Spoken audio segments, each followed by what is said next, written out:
a Tuesday, everybody. Y'all can't make me laugh at the start of the show. I'm sorry.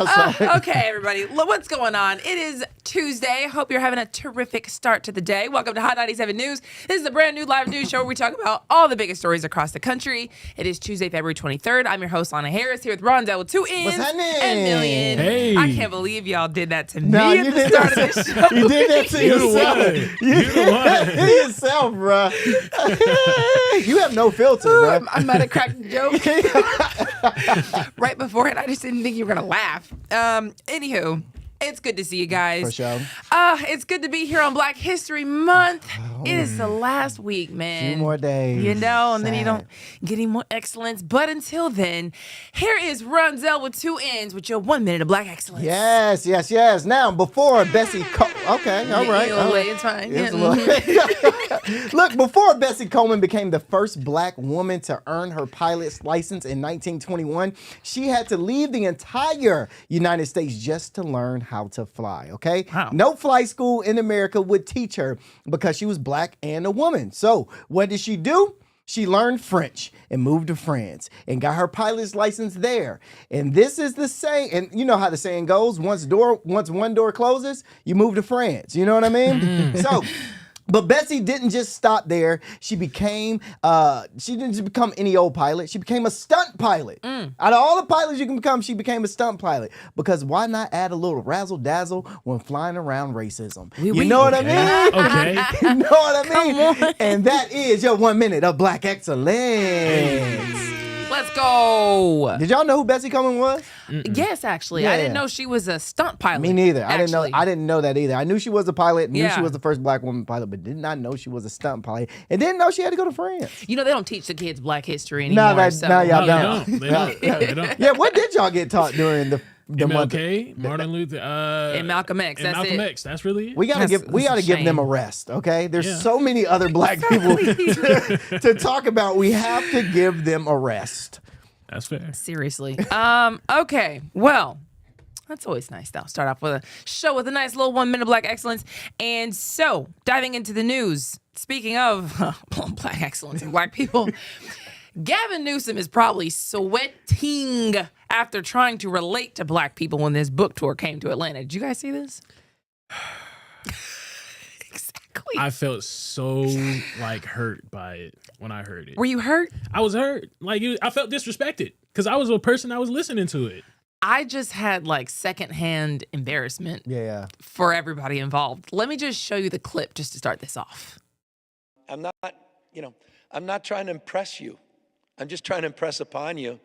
I'm like you. I'm no better than you. I'm a 960 SAT guy. and I'm not trying to offend anyone, trying to act all there if you got 940. But literally a 960 SAT guy. I cannot, you've never seen me read a speech because I cannot read a speech. Maybe the wrong business to be in. My man said, "Yeah, I'm just like you, dummies." You know how Black people can't read? Yeah, y'all know y'all stupid. I can't read either. Man, I'm the dumbest of the dumb. Just like you idiots. I don't think he even meant to do it, but he showed his privilege when he said that. Think Yeah. about it. You can't even read and you do speeches. And look where you're at. And look at the position you got to, white man. What is going on here? I love when white people try to correlate with black people. I love when they try. Yeah, man, I really was from the struggle. I had 2 floors while you only had. I can feel where you. Bruh, I didn't even have no floors, brother. Right. You trying to correlate with me? We can't relate, bruh. And it's crazy because people are assuming this is kind of him trying to launch a sort of presidential candidacy type of situation here. He is officially on a book tour. It started in Nashville on Saturday, and then it went to Atlanta on Sunday. It's going on to South Carolina and New York and LA and reportedly to New Hampshire. So yeah, people think these are kind of borderline campaign stops. And so for you to do this, it hurt me for him because it felt like somebody gave him that line. I'm not trying to impress you. I'm trying to impress upon you that I'm just like you. He thought he was about to snap with that line. That's That's what the Democrat, because if he does run for office, he'll be running as a Democrat, correct? Well, he is. I mean, he's a Democrat. Right. Yeah. So this is my issue that I have with Democrats. I mean, it's just condescending. Like they talk to me like, "Oh, we're the same," but it's like patronizing at the same time. That was disrespectful, dude. The fact that Andre Dickens is sitting on the same stage with him, Andre Dickens went to Georgia Tech. He was an engineer. Bro, many accolades. He's a mayor, not saying that that's anything bad, but he's sitting next to Governor Newsom, and he's a whole governor, almost about to be a president. I am like, it just completely shows like how far somebody can get if you have a certain color. For sure. So, obviously, the streets pounced on him, and there were a lot of people on the right who were saying, "Oh my gosh, I can't believe you do this, and I can't believe you would say this." So there was one exchange that I saw on X that was really interesting. Gavin Newsom responded to one person. I think it was Hannity. Can you pull it up? Yeah, Sean Hannity said, Gavin Newsom thinks a 960 SAT makes him like black Americans. Let that sink in. And Gavin Newsom said, you know what? You didn't give a poo about the president of the United States of America posting an ape video of President Obama or calling African nations poo holes, but you're going to call me racist for talking about my lifelong struggle with dyslexia? Spare me your fake effing outrage, Sean.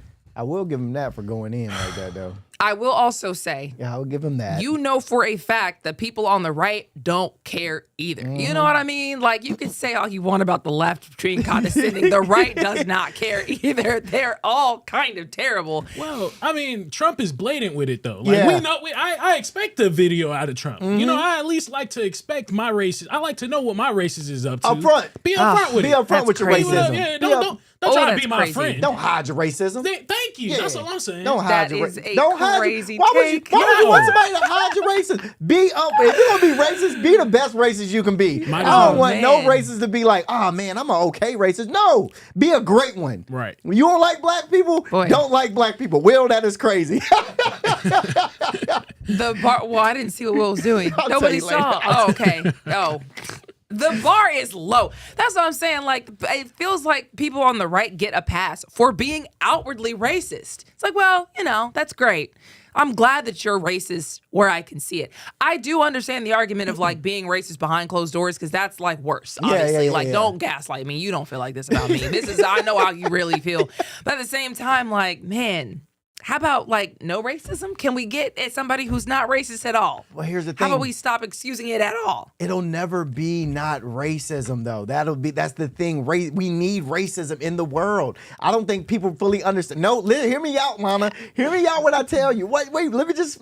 We need racism. If there wasn't racism in the world, there wouldn't be ways to like classify certain. Like, all right, I'm a little racist sometimes when it comes to black people. I ain't gonna hold you. I don't like being around us. If you know, you know the word. I don't like being around those people, you know. But I do love my black people, though. Oh yeah. You get what I'm saying? Yeah, I can't say what I really want to say on the show. Okay. But you get what I'm trying to say. I hear it. No, you don't hear me. I guess. You don't hear me. You don't hear me. I guess. I think that racism is like a very American experience, you know, because like the other countries don't have the same exact history that we have. So just seeing racism literally everywhere is a very American thing.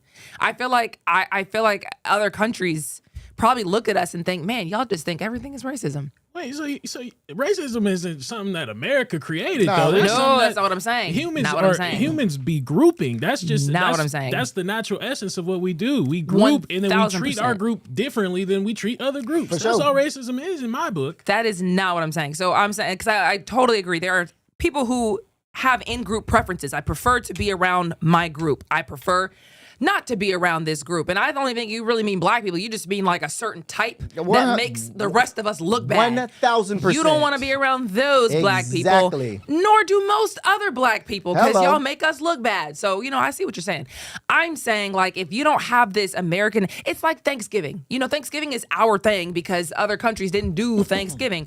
Other countries had slaves. Other countries had racism. Black people are treated poorly in other countries. You know what I'm saying? What I'm saying is they don't have our unique experience with it. The laws that happened, the civil rights movement that happened, like our American experience with racism has it perpetuating, I think, way more than has happened in other countries. certain countries, not all of them, because black people have struggles around the world. True. I just think it's interesting when you think about how much we really do harp on racism. It's In a lot. fact, it's like starting the show. Oh, we got like 6 minutes, 10 minutes of the whole show about racism. Okay. We'll It's move what on makes for the racism. world move. It's what makes the world turn. That's what I think. So that is not the only thing that dominated this conversation, because Gavin Newsom did get a little spicy. A lot of people didn't see this quote. This was also Are we kind of going seriously having this viral. conversation? He goes, how many hats do you think I sold last month? How many hats? I'm like, how many hats? He said, like 200. I'm like, oh, well, that's amazing, Mr. President. Anyway, went on like this. This was after. Lindsey Graham probably bought most of them. No. That's not true. Lindsey Graham bought all the knee pads for Donald Trump. Oh, yes. Yeah, boy, that's what I'm talking about. Yeah, if you're gonna go hit, go low. Go all the way low. I'm talking about hit it where it hurt, brother. I'm talking go low. You gonna say something, bro? Say it. I love it. I don't know if this was before or after the comment, but at least, You picked it back up. Yes, sir. Big oof. And now you're shaking your head. See, before it's like racism is great. But you say something like that, it's like, I can't believe you would say something like that. People can't win, man. Can't. Which side are you on, brother? Which one is it? Is it good? Is it bad? You know Are what we I'm saying saying? bad things or are we not? Are we, What are we talking about here? Everybody. I'm on both. I'm on. Hey, if you're gonna be racist, be racist. And also, if you're gonna go low, go low. I feel it. Okay, let's talk about Mexico. That whole thing is still kind of circulating around the news because everybody is still kind of tripping about what happened. I mean, we're getting a lot more details, first and foremost, and to include the fact that the U.S. did help Mexico do this to El Mencho. Again, the U.S. did not actually put troops on the ground there. This was a Mexican military effort. Physically. But there is a new U.S. military-led task force that specializes in intelligence collection on drug cartels, and that did play a role in this Mexican military raid on Sunday. So that's called the Joint Intra-Agency Task Force Counter Cartel. So, I mean, when I see that, I'm like, it's a cartel as well. It's just a counter cartel, but it basically involves multiple U.S. government agencies and was actually formally launched just last month to map out drug cartel networks on the U.S. and Mexico sides. So they're basically just tracking cartels. Yeah. And so the U.S. defense official that was talking to the news about this didn't say anything specific on what the task force shared. But we do now know that the man was caught because of his side piece? ? Didn't say it was his wife. We got more details about El Mencho here. So he might have been betrayed. In fact, I don't even know if might is the right word. It seems like he was definitely betrayed. From what officials are saying, apparently there was one of his romantic partners that was going to go to his hideout in Tapalpa, Mexico. And apparently a man who's one of El Mencho's romantic partner's trusted people basically knocked him out. So he's supposed to be like close to the romantic partner of El Mencho, and he told somebody where this romantic partner was about to go. So that is where, the Mexican military seized on that information. So the romantic partner left the property where they were, which was kind of in this like cabin complex, basically. And the army descended on them, and like 8 people were killed right there on that property. And then El Mencho and a couple of his security guys ran into the woods. And then that's where they got into that shootout. All 3 of them were seriously wounded in that shootout. And then they were transported by a helicopter to Mexico City, but they died on the way. But I thought that was crazy. Yeah, that's interesting. Go ahead. Oh, I was just asking. So it wasn't El Mencho's side piece. It was somebody. It was like a guard underneath. No. It was El Mencho's. Well, I don't even know if it was a side piece. It was a romantic partner. You know what I mean? Oh my God, guys, we got to stop the cheating, bro. Because his wife. I watched a documentary on his wife. He's married? Yes, he is married, and his wife is that girl. Well, you'd have to be, financially, she was the mind behind the finances for that group. Apparently, they caught her for money laundering at one point in time, I think. But she had multiple restaurants, real estate holding companies, advertising companies, all types of things. She was a boss. See, you can hold your man down and they still won't appreciate you, ladies. That's why you gotta bump men and do all this stuff that they're always saying to women. Hey, man. Hey, she was lit. She was lit. And that's crazy. I mean, imagine you go down because of your side piece. That's crazy. Yeah, I've seen this story happen many of times. Have you? Yeah. I've seen this story. I had a few homeboys get caught up like this. You know what I mean? Yeah, and they got, you start messing around with the little side piece, you probably start giving her what she really want, and then she tell on you.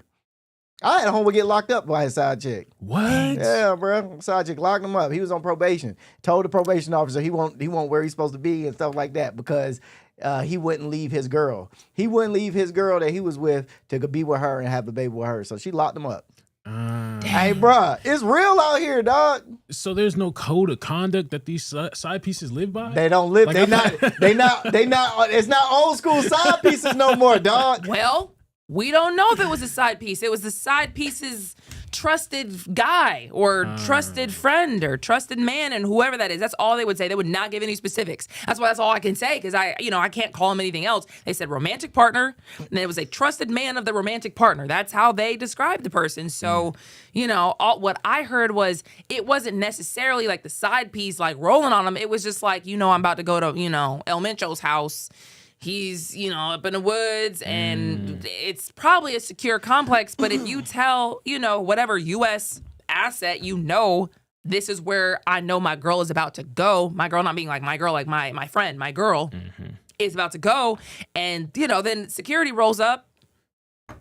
So this was okay. So I just wanted because I got a theory in my head. Okay, this is El Mencho's his one of his romantic partners and his main man, his right hand man. Where his one of his right hand man? It was for the romantic partner. It was her man. Yes. Maybe. No, that's what they said. A trusted man for the romantic partner. A trusted man for the romantic partner. So it could have been her man that she was cheating on El Mencho with. Wow. Wait a minute. I didn't think about that. Yeah, that's what I'm saying. See, now after you say it a few times, your wheels start turning. But so he's the one who took her to the facility. Yeah, to see El Mencho. Could have been. So it's almost like it could have been her driver, her escort. Exactly. And they probably had some type of relationship where it's like, look, baby. You coming up with some hood fairy tale. I am coming up with hood fairy tale. So it's like, look, baby, we can't do this no more. I really want to be with you and only you. You got to get rid of him. You know what I mean? And you choose El Mencho over the driver. Love make you do crazy things. To drop. Yeah, love make you do crazy things. You gonna drop El Mencho instead of your driver, your man, whatever. Love make you do crazy things. We don't know. You know what I'm saying? We don't know. All I know is that girl she probably won't be here for too much longer, bro. No. if this is true, bro, them cartels do not be playing about that. Man, they do not play about that. So that is crazy. You ain't think about that one. I did not. Okay, so in more interesting news as part of this. So when the authorities went to the location where she was supposed to be, based on what the trusted man told them, they saw a bunch of people with high caliber weapons, including rocket launchers and long guns. And yesterday we were talking about, where do they get this stuff? And, the kind of idea was that it might be from official sources in Mexico. Turns out it's kind of sources in the U.S. Oh. So there was an article in the New York Times that actually one of our viewers sent us after this. They emailed in and said, hey, I saw this about, where the Mexican cartels in some cases get some of this weaponry. Shout out to you. And apparently this has been a conversation. Nearly half of the powerful ammunition seized from Mexican cartels since 2012 was traced back to a U.S. government-owned factory in Missouri. In Missouri? In Missouri, yeah. Wow. So apparently this facility in Lake City mainly makes ammunition for the U.S. military, but some of it is sold on the civilian market through retailers. And Mexican officials say cartels are getting their ammunition from U.S. gun shops and using it to shoot down helicopters, to attack military convoys, to assassinate officials, to kill civilians. They're getting it from the U.S. in a lot of cases. So when you have this whole, picture in front of you, you're looking at a situation where we're trying to get a tackle on the drug trade. And we're trying to tell you, Mexico, the U.S. is trying to tell you, Mexico, you guys need to get a tackle on the drug trade. And Mexico's like, well, they're getting the guns from y'all. So how is this? They wouldn't have the guns to shoot if not for y'all. Right. So you're over here talking about us. Apparently, Mexico's government has tried to hold U.S. gun manufacturers legally responsible for this, saying like, how is this getting over here? Yeah. And the U.S. Supreme Court actually dismissed one major lawsuit. Another case is still pending, but it's very interesting when you see, it's almost, I feel like I'm getting gaslit in so many different ways when it comes to this stuff, because it seems like it'd be very simple to choke out the points that you would need to choke to make all this come to an end. Surely if you are selling guns in some kind of way to these Mexican cartels, there's somebody here in the U.S. who knows where that flow is going. Or at least there's a trail of like, here's who I gave it to, here's who I gave it to, here's who I gave it to. For sure. What are we talking about here? I did want to say real quick, Yeah. the wife was allegedly tied to those businesses. I'm not trying to get taken out. Okay? I just wanted to confirm that. I don't think the cartel's going to care about allegedly or not. Yeah. Fair, Not at all. What's your address again? I know, Yeah, right? We're in New York, right? Oh, yes. Yeah, So we're in yes. New York. So Yeah, yes. Come see us in New York. Yep. Hot 97. 97. Okay. We have an update on the Nancy Guthrie case. People are literally trying to find Nancy Guthrie on their own now. And Nancy Guthrie's daughter, of course, Nancy Guthrie is the mother of NBC News anchor Savannah Guthrie. She's 84 years old. She's been missing for over 3 weeks now. She was abducted from her house, and officials still seem to have no leads. And in fact, Savannah Guthrie herself just dropped a new video pretty much like right before we came on air. Yeah. And so this is what she said in her latest video. I'm going to say it is day 24 since our mom was taken in the dark of night from her bed. For that reason, we are offering a family reward of up to $1 million for any information that leads us to her recovery. I'm coming on to say it is day crazy. 24. Her recovery is crazy. $1 million though? It took y'all 27 days to get to $1 million. 24 days. And to get to $1 million is crazy. There are a lot of things. First of all, it does seem like the restraint that she has shown in the prior videos kind of lapsed a little bit. She was crying in this one, which, to her credit, I would have been crying from the beginning. I told you that's a strong family. I told you that's a strong family, bro. They Y'all just don't take anything seriously. I can't. How do you take this seriously? How? What do you mean? How? Let's keep it a buck, man. How am I supposed to take 24 days of somebody missing and there's so many this, that. Bro, what are we talking about? I can't take it seriously because they're not taking it seriously. The family are the victims. The family members, as police have said, they have all been cleared as suspects. So I think obviously there is obviously some coordination with these letters that they're saying. These scripts. No, I don't want to call them scripts because I don't want to make them sound like they're scripts, but I'm sure the family is getting told what to say and what not to say by the investigators who are working on this. You know what I mean? Up to $1 million. For her recovery. Those are very police speaky type terms. You'd say it's $1 million. Is it $1 million or is it not? What is up to? That doesn't mean anything. You know what I mean? So I think that they're still kind of coordinating. They're navigating this best they can. But I will say that people have given up on investigators finding her because people have decided they're going to find Nancy Guthrie themselves. And recently, people have quite literally been going out to launch their own searches. So volunteer crews searched underground tunnels and underground drainage near Nancy's neighborhood in Tucson over the weekend. They actually found a backpack and took it to the police. Had nothing to do with Nancy in the end. In fact, that police said that it had a miner's ID in it. Again, they found it in a tunnel, so that's probably a whole nother story that's unrelated to this.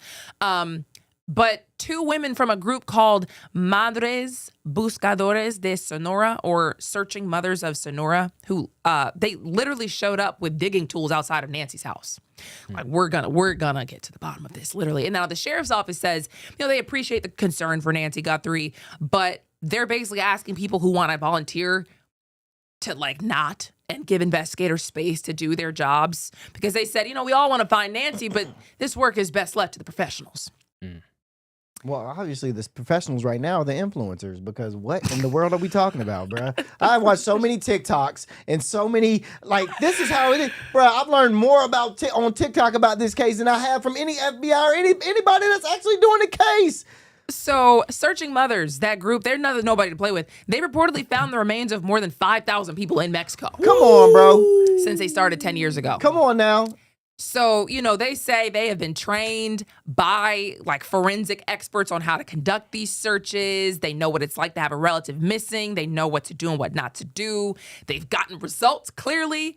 But the problem is, when law enforcement hears this, they're thinking great, more people are going to go out there, contaminate the crime scene even further, start touching stuff. They got the pizza man's DNA potentially there, sure. flour people. They got all types of people who just traipse onto the crime scene. So the last thing they really need is the community just touching all over everything. But that's what you get when you don't have anything to show for a missing 84-year-old. Who even wants to steal an old woman?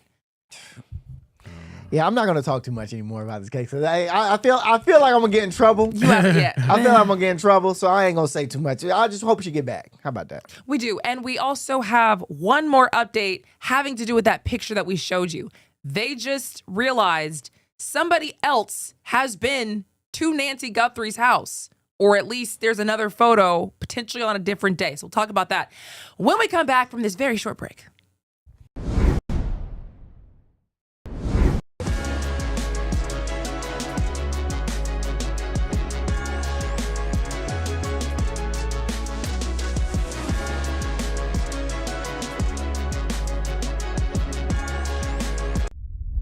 A major move today. Hot 97 is expanding. Hot 97 has launched a full streaming television channel. Hot 97 is no longer just a radio station, it's now a streaming network.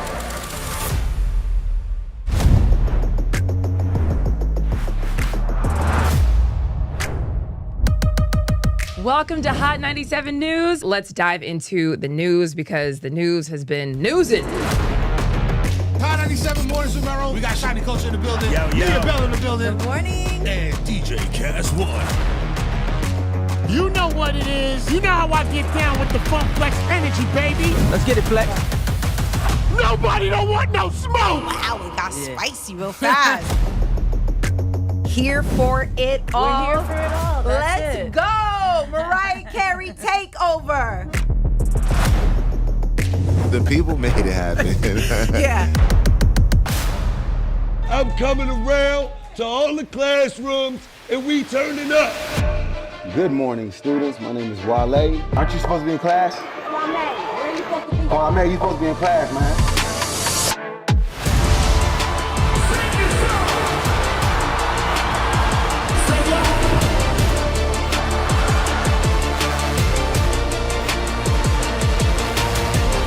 Rihanna has become a true worldwide icon.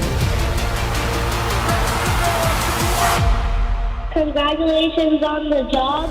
We listen to Hot 97 every day. We can't wait to hear you guys even more. Hey, let's go!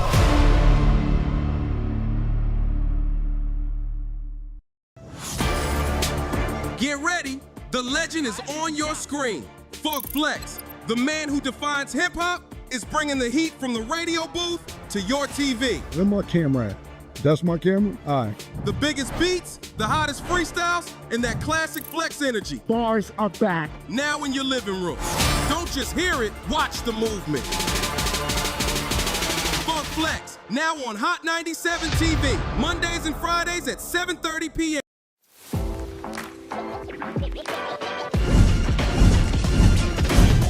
Welcome to Hot 97 News Atlanta. Here with Rondell with 2 N's. What it do? Give it up to you. And Million. Hey, the fact that this is a reality. Brand new live news show. I'm your host, Lana Harris. There is so much going on in this country and in this world. Civil unrest. Nobody's going to trust that. Any of this sounds, like I said, it sounds good. Yeah. It does sound beneficial.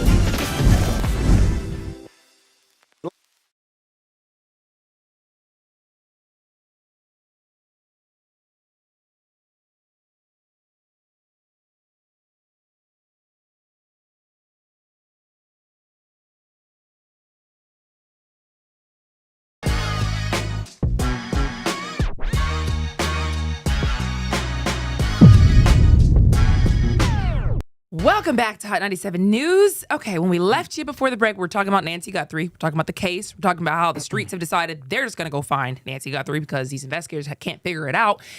And recently, we just got another photo from what's potentially a different day. Potentially. The FBI just dropped this photo, and some reports suggest that this would mean that the suspect may have been surveilling the house. He was shown in doorbell camera footage recorded on the overnight hours, of course, from when Nancy was taken. We've shown you that one, the one on the left. But this newest one that has just been dropped, the one on the right, he's not wearing a book bag. So the people think like, okay, does that mean that he was here before?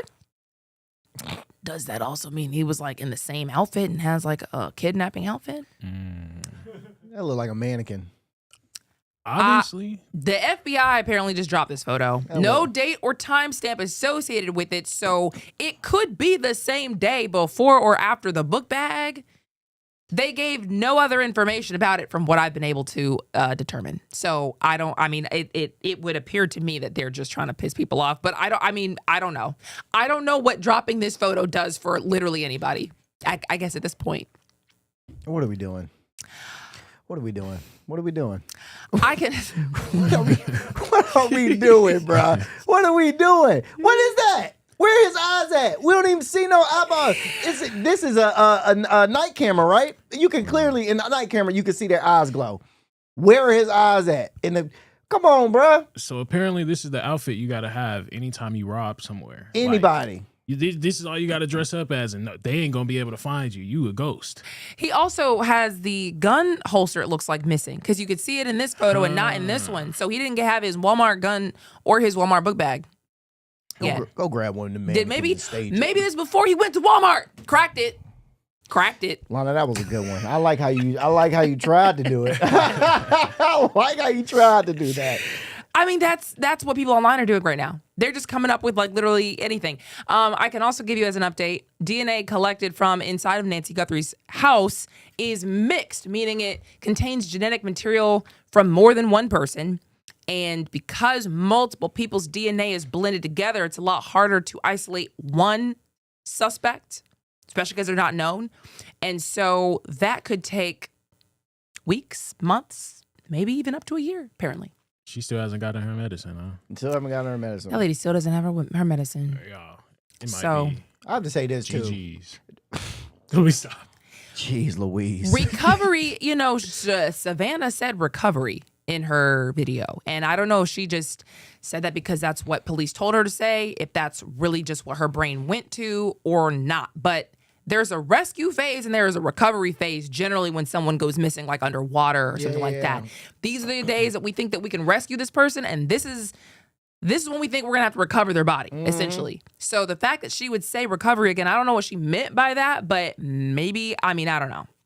It's been all month. She was taken on the 1st of February. It's the 24th.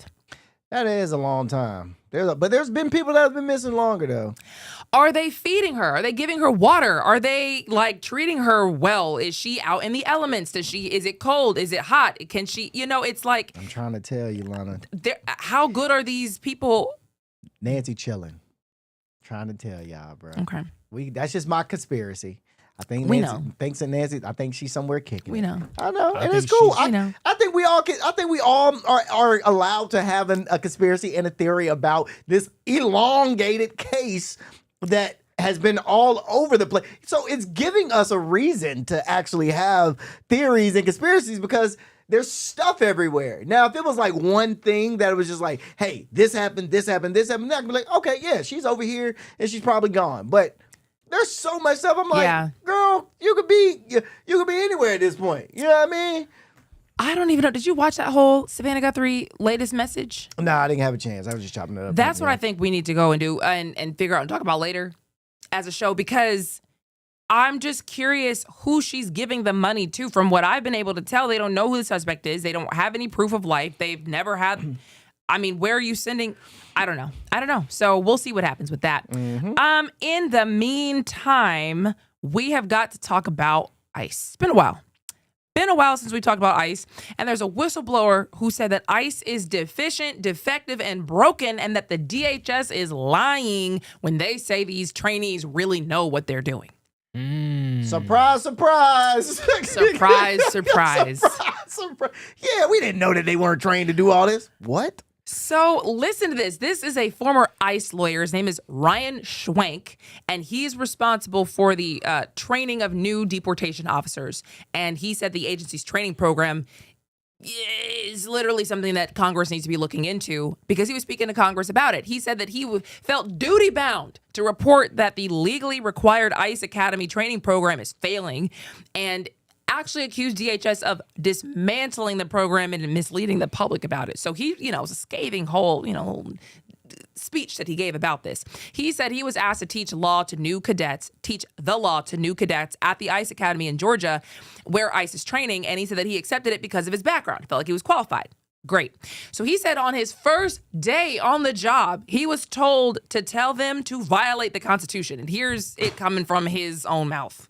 On my first day at the academy, I was instructed to read and return a memo in my supervisor's presence, which claimed ICE officers could enter homes without a judicial warrant. Never in my career had I ever received such a blatantly unlawful order, nor one conveyed in such a troubling manner. Incredibly, I was being shown this memo in secret by my supervisor, who made sure that I understood that disobedience could cost me my job. ICE is teaching cadets to violate the Constitution, and they were attempting to cloak it in secrecy by demanding that I lie about it. What? That's heavy. That's heavy. What? Not like we didn't already know that what they were doing was like extremely wrong, extremely out of pocket. Like, we all called it, but to hear it is a whole nother thing. Like, we were just thinking it like, oh man, maybe they weren't trained the right way. No, they weren't. Yeah. Literally, they weren't. According to this guy who's supposed to be responsible for training them. So, look, I don't know what's going on here, because he also then went in on the actual training. He said, DHS told the public that new cadets receive all the training that they need, that everything is good, no critical material or standards have been cut, and, they are just given the training that you would need to be able to do what they're supposed to be doing. He said, that's a lie.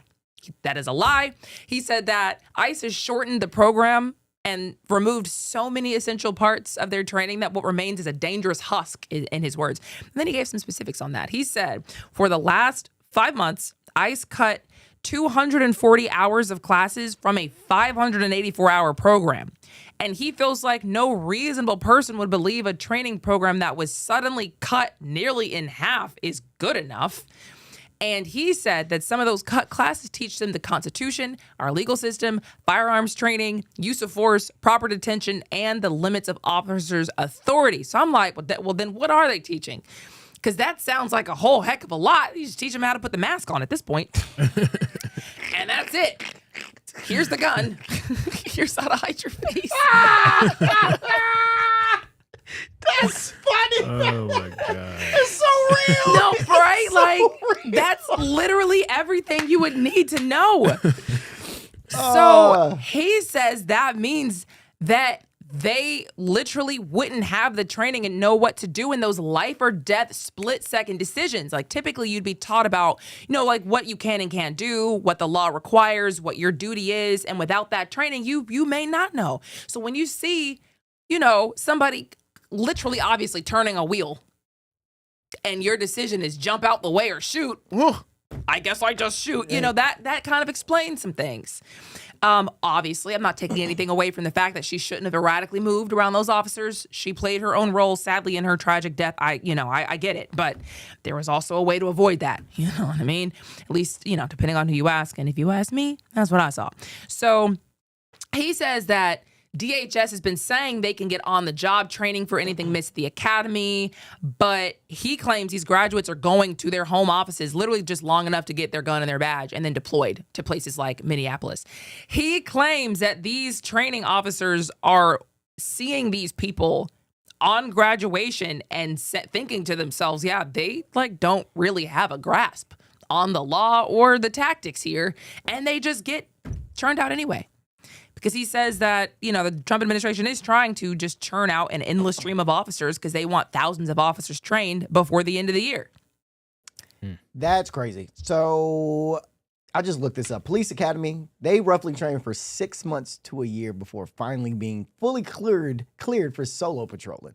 6 months to a year before actually being cleared to solo patrol. So that means you're probably doing maybe like 8 to 28 weeks with partner patrolling before you go out by yourself. Dog, y'all are talking about putting people's lives in your hands, and you just literally going.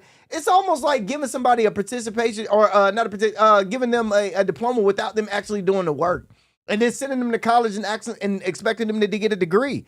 It's like, bruh, here's your diploma. You ain't do no work in school though. You probably dumb as all get out. But here you go. I'm just gonna pass you along. What? That's crazy that you say that, because DHS obviously responded to those allegations, and they said that they felt like that was just so wrong. And in their defense, they said ICE recruits receive 56 days of academy training and an average of 28 days of on-the-job training, which is still significantly less than what police officers do. Way less. And what ICE is doing, in my opinion, is a little and more extreme than what police are doing. Way more dangerous, in my opinion. Too. What? Way more extreme than what police are doing, bruh. So if you're putting somebody in an extreme position to do extreme things, wouldn't you think they need more training?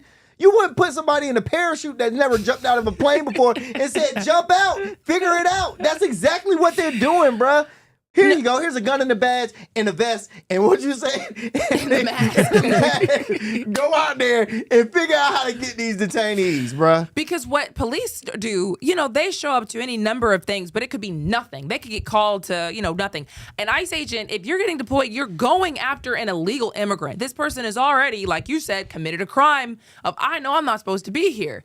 And that's tacked on to any number of crimes. You don't know what you're going to get with these people. So you would think, but yeah, DHS does say that no training hours have been cut, that officers receive extensive firearm training, de-escalation tactics instruction, and comprehensive 4th and 5th Amendment training, and recruits are monitored after graduating.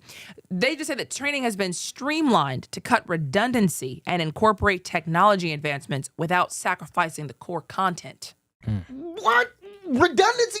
That's what training is, dog! It totally is. You gotta keep doing it over and over for you to get it. Bruh, the only reason, and I'm gonna tell you this, the only reason I know about the news and politics now is because I've been on the show doing it every single day. I promise you, if I wasn't on the show doing it, I probably would still be lost in the news. But the redundancy of talking about the news and politics has ingrained in my body now to where I know it, and I can actually be a part of the conversation. So you're telling me you're sending these folks out because you're cutting it because you don't want to keep doing it? What are we talking about, bruh? That makes me so angry. And the amount of time and even if you thought, what do you mean 56 days? That's all it takes to be able to get a gun and have power over people? Yeah, okay. And y'all are taking people straight out of freaking high school in some cases. Yeah, okay. So it explains a lot. If you've been thinking that something seems a little off here with the training, according to this guy, yeah, man, definitely happening. So, I mean, we'll see. We'll see what they do. We'll see how this ends up. We'll see. Okay. In the meantime, going into some lighter news here. Did y'all see somebody just shouted out the N-word when Michael B. Jordan and Delroy, what is his name? Lindo. No. Delroy Lindo. Yeah, Delroy Lindo. Yeah. Let me start this again because you gotta pack the punch. You gotta pack the punch.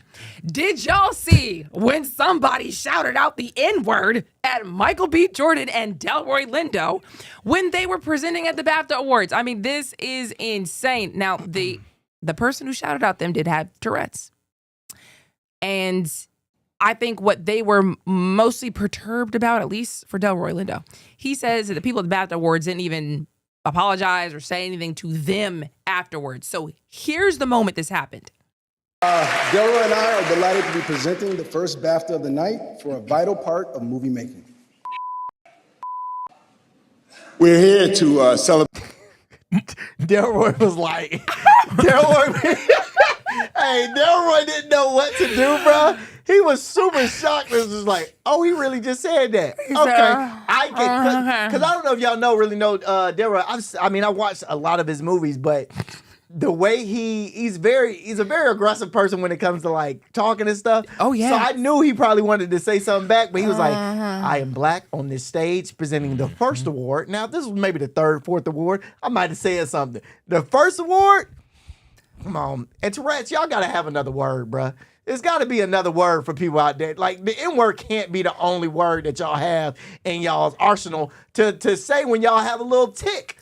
Gotta have more. That's what I was thinking. I was like, is it that he has Tourette's? Sure. But how do we prove that he has Tourette's? And like, can we like prove that he's not racist? Hello. Okay.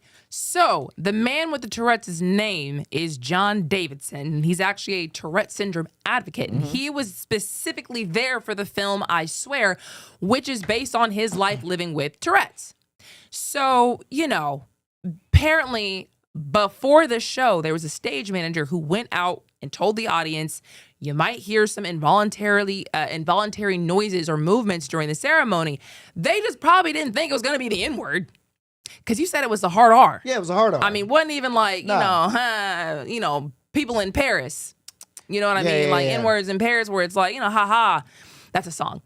Yeah, hard R. So Delroy Lindo said, they both still did what they needed to do. The face really tells you for sure everything you need to know about what they were really thinking. But he just felt like someone with BAFTA should have reached out to them afterwards and said, for real, our bad. I will also say that was not the only thing that was blurted out. Apparently, the same man was heard saying, shut the F up during one speech, and F you when the winners were announced for Best Children's and Family Film. Yeah, man, he got some hateful ticks. Good God. Bro, I was about to say, like, some people got to stay home. Yeah. I understand he's an advocate, but some people just got to stay home. Hey, bro, put him in the back somewhere. No, you got to put him in a whole different section, dog. You got to put him in a whole different section. Y'all, why did y'all think this was the right thing to do to bring somebody that obviously says why? And bro, for you to have to explain to people, hey, just want to let y'all know, y'all might hear some wild stuff tonight. No, man, I came here for an award show. I didn't come here to hear none of this, bro. Like, what? So the BAFTA host, Alan Cumming, did address the outburst to the audience, and he said Tourette syndrome is a disability, and the tics you've heard tonight are involuntary, which means a person who has Tourette syndrome has no control over their language, and we apologize if you were offended tonight. So that's what I said to the audience, again, not to the people who were actually presenting and who it was, clearly directed as. And so I actually did go and look up, what is it about Tourette's? Why does this keep happening? And it literally is like an itch they can't scratch. They physically can't stop it. And it's like, apparently when the word is really bad, that pressure and that anxiety to not say it builds to where they have to blurt it out. They don't have the part in their brain that regulates what I can and can't say and the words I do and don't want to use is that it has an issue. That's great, because so he is a racist. Like, bro, you literally just said he has words that were built up in his brain that he couldn't say. So he was wanting to say it, couldn't say it, and then he just blurted it out. No, that's what you explained. No, because apparently this is a neurodevelopmental condition, and it has to do literally with the brain circuits that control movement and inhibition, meaning like just because I know the word doesn't mean I want to say it. It's literally because I know I can't say it that I'm physically like incapable of grabbing it back. And it just pops out. Sometimes they feel guilty, they feel shame, they feel embarrassed. That guy ended up leaving, like the latter half. It's just like the brake system doesn't work. When you be thinking every time you say, man, I wish I could say what I want to say on this show. If you had Tourette's, boom, might have popped out right then. You couldn't even grab it back. Yeah, I feel you, but I don't have like a racist brain though. You know what I mean? Like I don't got it. You know what I mean? I ain't got no words in my brain that I'm just like, man, I sure wish I could say this, and I'm gonna say it. But no, I do get you though. Tourette's is Tourette, because there is a comedian that I know that has Tourette's. So it's like I get the gist of it, but it is always funny to hear it. I ain't gonna hold you. Like Tourette's is probably, it's a terrible disease, but on the out looking in, kind of funny. I do think it's crazy of how much just random stuff Sinners has had to go through, like the makers, the actors, they've had just weird hate. And this is not in that same bucket because this is somebody with Tourette's. You know, it is what it is. But at the same time, like, imagine you're the people, you know, you're Michael B. Jordan and you're Delroy Lindo, and you've, you know, seen all this stuff. Remember when the movie dropped and did all these great numbers, great box office weekend, and the story was initially, well, you know, wasn't that great. Yeah. Remember, I actually found some reaction. This was a Variety article. It said, hey, Sinners has amassed like $61 million in its global debut, and it's a great result for an original, especially for an R-rated horror film. But, you know, this is how much it... no, I can't see this. I'm sorry. Yet the Warner Bros. Release has a $90 million price tag. So, you know, profitability remains a ways away. Like, they're basically saying, like, oh, yeah, they did great, but, like, they ain't made no money yet. And Ben Stiller even was like, in what universe is a $60 million opening for an original studio movie warrant this headline? Crazy. Like, how is the headline, well, y'all didn't make money yet? We just opened. What? So, you know, I'm just sure, like, for them, it's like, man, it's another old thing we have to deal with, you know, for just being up here. Because they were up there because they were both in Sinners. You know what I mean? They were presenting an award. It's funny you say that because Variety actually they posted on TikTok or something that Sinners ended up getting Oscar nominations. Yeah. So Variety actually had to post about it, and everybody in the comments was like, "Oh, that one didn't end well, did it now, Variety? Or you got your foot in your mouth now, don't you, Variety?" Because they were talking so much trash about Sinners, and it's like, yeah, we got up like, well, how many Oscars were they nominated for? Oh, I don't even know. 16. A lot. Yeah. Yeah. So. Yeah. Okay, speaking of movie news, the streets are wondering who is going to be the next James Bond. It's a conversation these days. And, you know, it's an age-old question. They're trying to see who is going to replace Daniel Craig, who was, I think, the last one. And here are the names that have been floated. We have, well, I wish you would have actually named, because I don't know which one this is. I know that's not Callum Tatum. No. That might be, it's not Jacob Elordi. That one might be Aaron Taylor Johnson. That's got to be Aaron Taylor Johnson.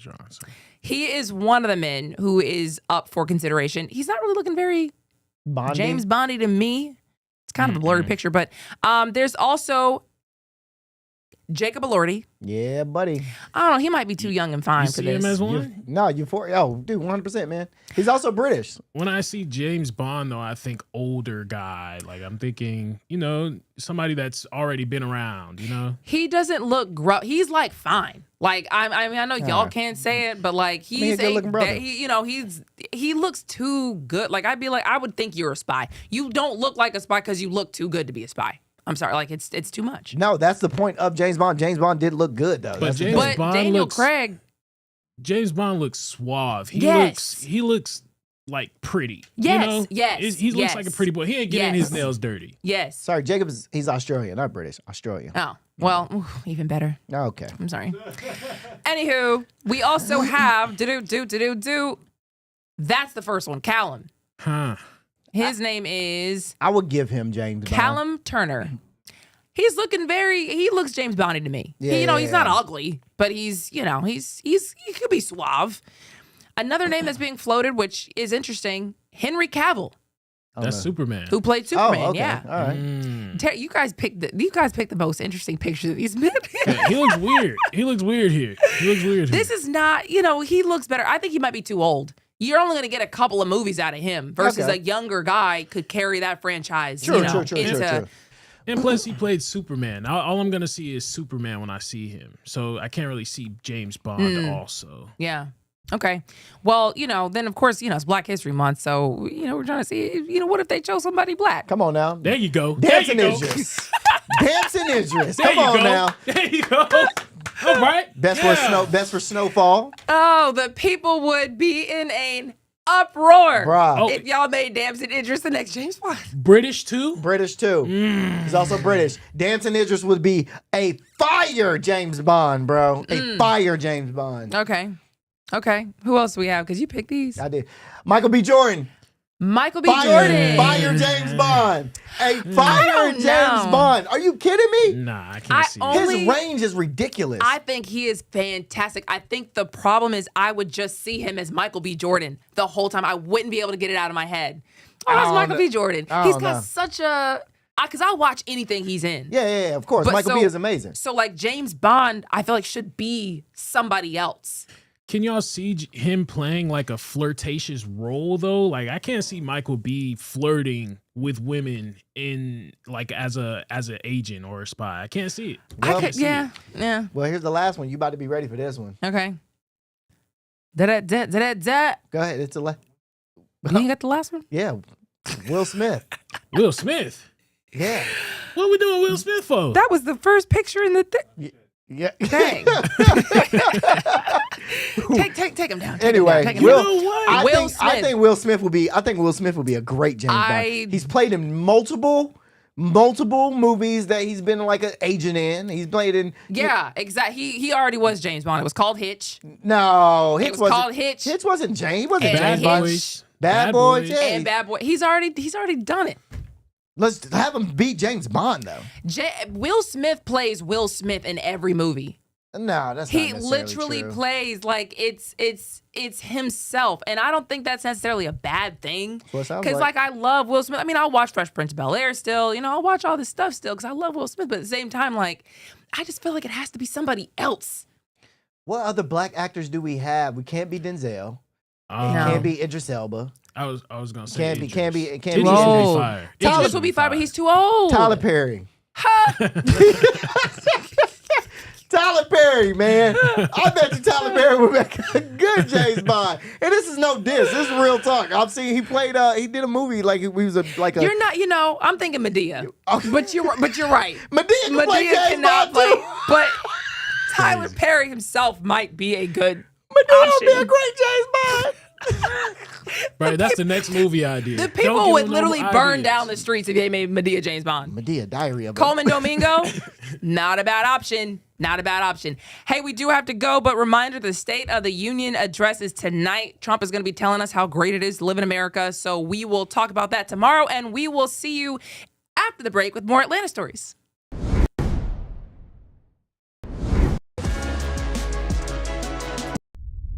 A major move today. Hot 97 is expanding. Hot 97 has launched a full streaming television channel. Hot 97 is no longer just a radio station, it's now a streaming network.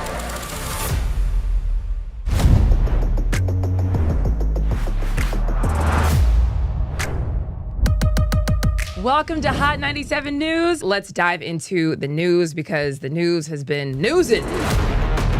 Hot 97 mornings with Merrill. We got Shiny Culture in the building. Leah Bell in the building. Good morning. And DJ Cass One. You know what it is. You know how I get down with the Funk Flex energy, baby. Let's get it, Flex. Nobody don't want no smoke. Wow, it got spicy real fast. Here for it all. We're here for it all. That's Let's go. Mariah Carey takeover. The people made it happen. Yeah. I'm coming around to all the classrooms and we turning up. Good morning, students. My name is Wale. Aren't you supposed to be in class? Where are you supposed to be? Oh, man, you supposed to be in class, man.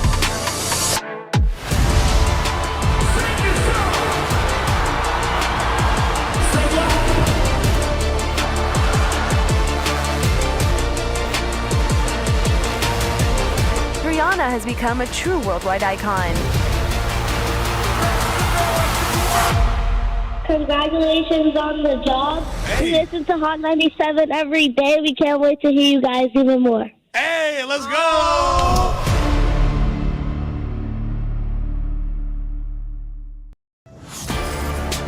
Get ready.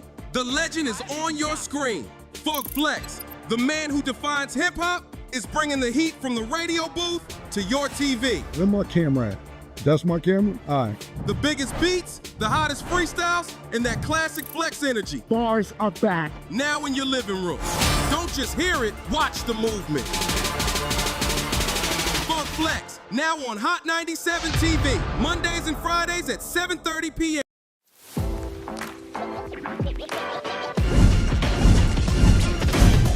Welcome to Hot 97 News Atlanta. First, here with Rondell with 2 N's. What they do? Give it up to you. And Million. Hey, the fact that this is a reality. Brand new live news show. I'm your host, Lana Harris. There is so much going on in this country and in this world. Civil unrest. Nobody's gonna trust that. Any of This sounds, like I said, it sounds good. Yeah. It does sound beneficial.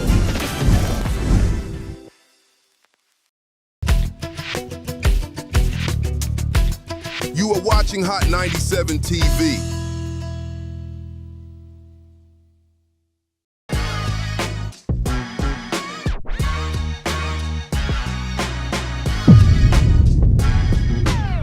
What's going on, everybody? Welcome to Hot 97 News Atlanta. This is a brand new live news show where we talk about all the biggest stories in the city.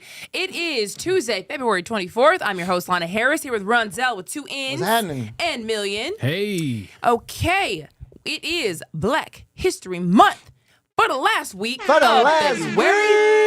Yes, sir. And so, with your 1 minute of Black excellence, here is Ronzel with 2 N's. Yeah, now, before Bessie Coleman became the first Black woman to earn a pilot's license in 1921, she had to leave the entire United States just to learn how to fly. You know what I mean? No flight school in America would teach her because she was Black and a woman. So what did she do? She learned French and moved to France and got her pilot's license there. And that's how you know she was serious, because most of us won't learn Spanish for Taco Tuesday. You know what I mean?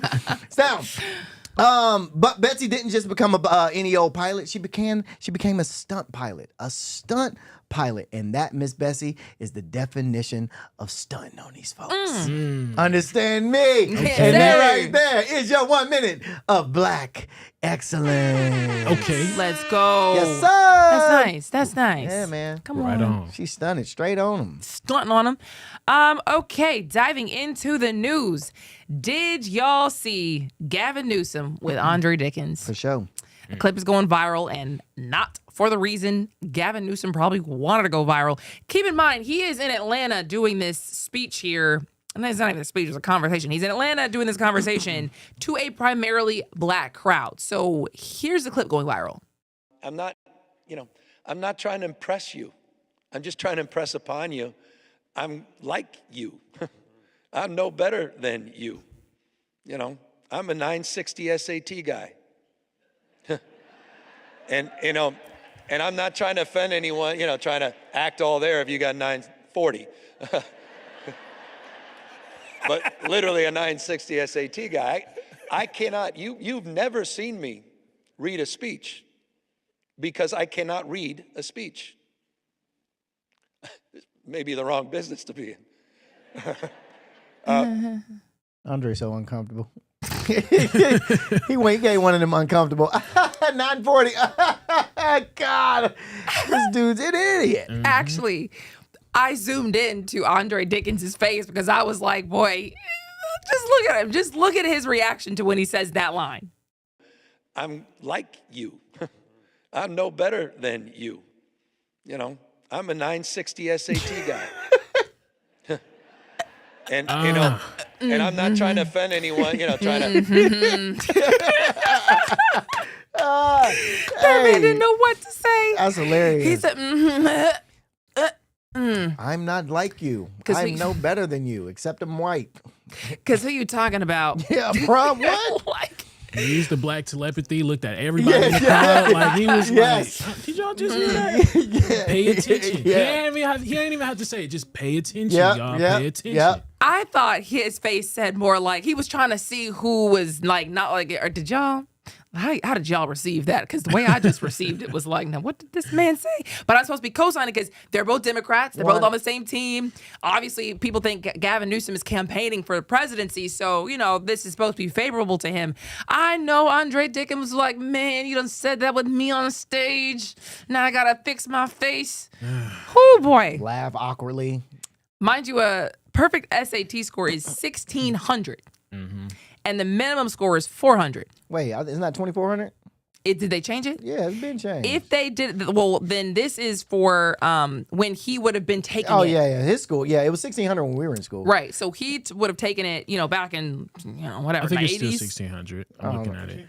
They changed it back. Oh, they changed to it back? 1,600? Because I do remember it going up. Yeah, it was at 2,400. They don't know how they want to teach the kids. Okay. That's why the kids are so confused these days. But the point is, when he would have taken it, it was 1,600. So 900 is sitting right there somewhere in the middle, kind of like average, above average. I think now it's actually below average. 960 today is slightly below the average. Whereas in the 80s, it was slightly above it. So he just like you people, you guys are below average. I'm dumb just like y'all. I can't read too. We can be dumb together. Have you ever been so dumb? You was just like, I want to be dumb with you. I want to be dumb with you. That's how it came off. Like, Andre, you stupid, right? We both dumb. I'm just dumb. Just like Andre, like, bro, I'm not dumb. I want to know what Andre Diggins' score was, because his probably was like, somewhere 12, 13, 14, 15. We don't know. Andre Dickens went to Georgia Tech. We know. That's a difficult school to get into. I wonder what the requirements are. I'm gonna look at the average. The SAT score. SAT score for somebody that went to Georgia Tech. He went to Georgia State. All of a sudden, like, this man was a very educated black man sitting with the pandering white man telling him, hey, your SAT scores are just like mine. No, they're not. No, they're not, because I studied. I don't know when he went to college, but just, a quick little Google search, the first result that says admitted students typically have an SAT composite score in the 1370 to 1530 range with an average 1450. So this man is sitting here like 960. You just like, who? You hear this? Watch all the black people come out and vote for this man, Gavin Newsom, come election time. I'm going to be so sick and disappointed if I see this. You hear it, obviously, what he is telling you. He's telling you right there what he thinks about you. He looked at the whole crowd and said, I'm just like y'all. I said, he saw the shade and the colors of the crowd. I'm with the cause, y'all. Man. Million would rather vote for you if you're racist on purpose. You got to be racist to his face to get him to vote for you. It's not about being racist. He'll be ashamed if you're racist in a way like that. It's about being honest. I respect you if you're honest. If you stick to your beliefs, your core beliefs, and you're honest, I respect it. For sure. He is not honest. That's him trying to pander to us, but insulting us at the same time. That's what they do. That's how they get around. That's exactly how they get around. He definitely was. He definitely was pandering, bro. He definitely was pandering. Yeah. I do hear you. Because if you're going to sneak and say this, and I know that you sneaking in front of my face, what else are you sneaking about? Exactly. I hear you. I don't see none of y'all needing to get a pass. But I know Andre was like talking. I would just love to be a fly on the wall at that conversation. He probably called one of his homeboys or somebody in his group and was just like, bro, let me tell y'all what this man did up here, bro. He thought I was an idiot. And what did you say? And what did you do? Man, I had to keep my face all calm. I looked at the crowd to see if y'all saw what I saw and heard what I heard. And I don't think people understand, just because you have dyslexia doesn't mean you can't read. I just want people to understand that, like, he's just stupid, He is the front runner now. You know what I mean? Like, you can't, having dyslexia is not just like a fail, like, oh man, I can't read because I got this. My dad has dyslexia. Very successful, very smart man. Like, very, very, very smart man. Has dyslexia. Read perfectly fine. So even the dyslexia crowd is like, don't talk about us either. Yeah. Because that is what he said. We showed it, and earlier on in the show, in the first half hour, the first hour of the show, that he said it was because of his dyslexia that he, meant he can't read. So, yeah. If he's this slow, why is he the front runner? This is a better question. Shouldn't we have educated, like the people that we elect, shouldn't they be one of the most educated people in the world? It's a good question because people think he's campaigning with this book tour unofficially. How he write a book? He's got a book. How he write a book is crazy. He got dyslexia. How he write a book? Who wrote the book for him? Is it his book now? See, now you got me questioning you, Mr. Gavin Newsom. If he says he can't read speeches, what can you read the brief, the military brief? God, do you want to bomb this country or not? What do you mean by that? It's an important question for people who might have to vote for you. His campaign is. Do you want to bomb this country? Hey, bro, boy, he going on a book tour and can't read his own book is crazy, bro. How is he going to read to these folk when they ask him a question? Hey, what did you mean by page 13, chapter 3? He like, bro, to be honest with you, I ain't even write that. Crazy. And this is a reflection of him, not blacks, not the dyslexic people. Like this is what he said. He said. Right. Okay. Anywho, moving on. Elon Musk is in the news, and not for the reason that you think. There have been allegations that he might be tied to some voter fraud here in Georgia. Yeah, so Elon Musk is connected to, like you said, voter fraud in Georgia.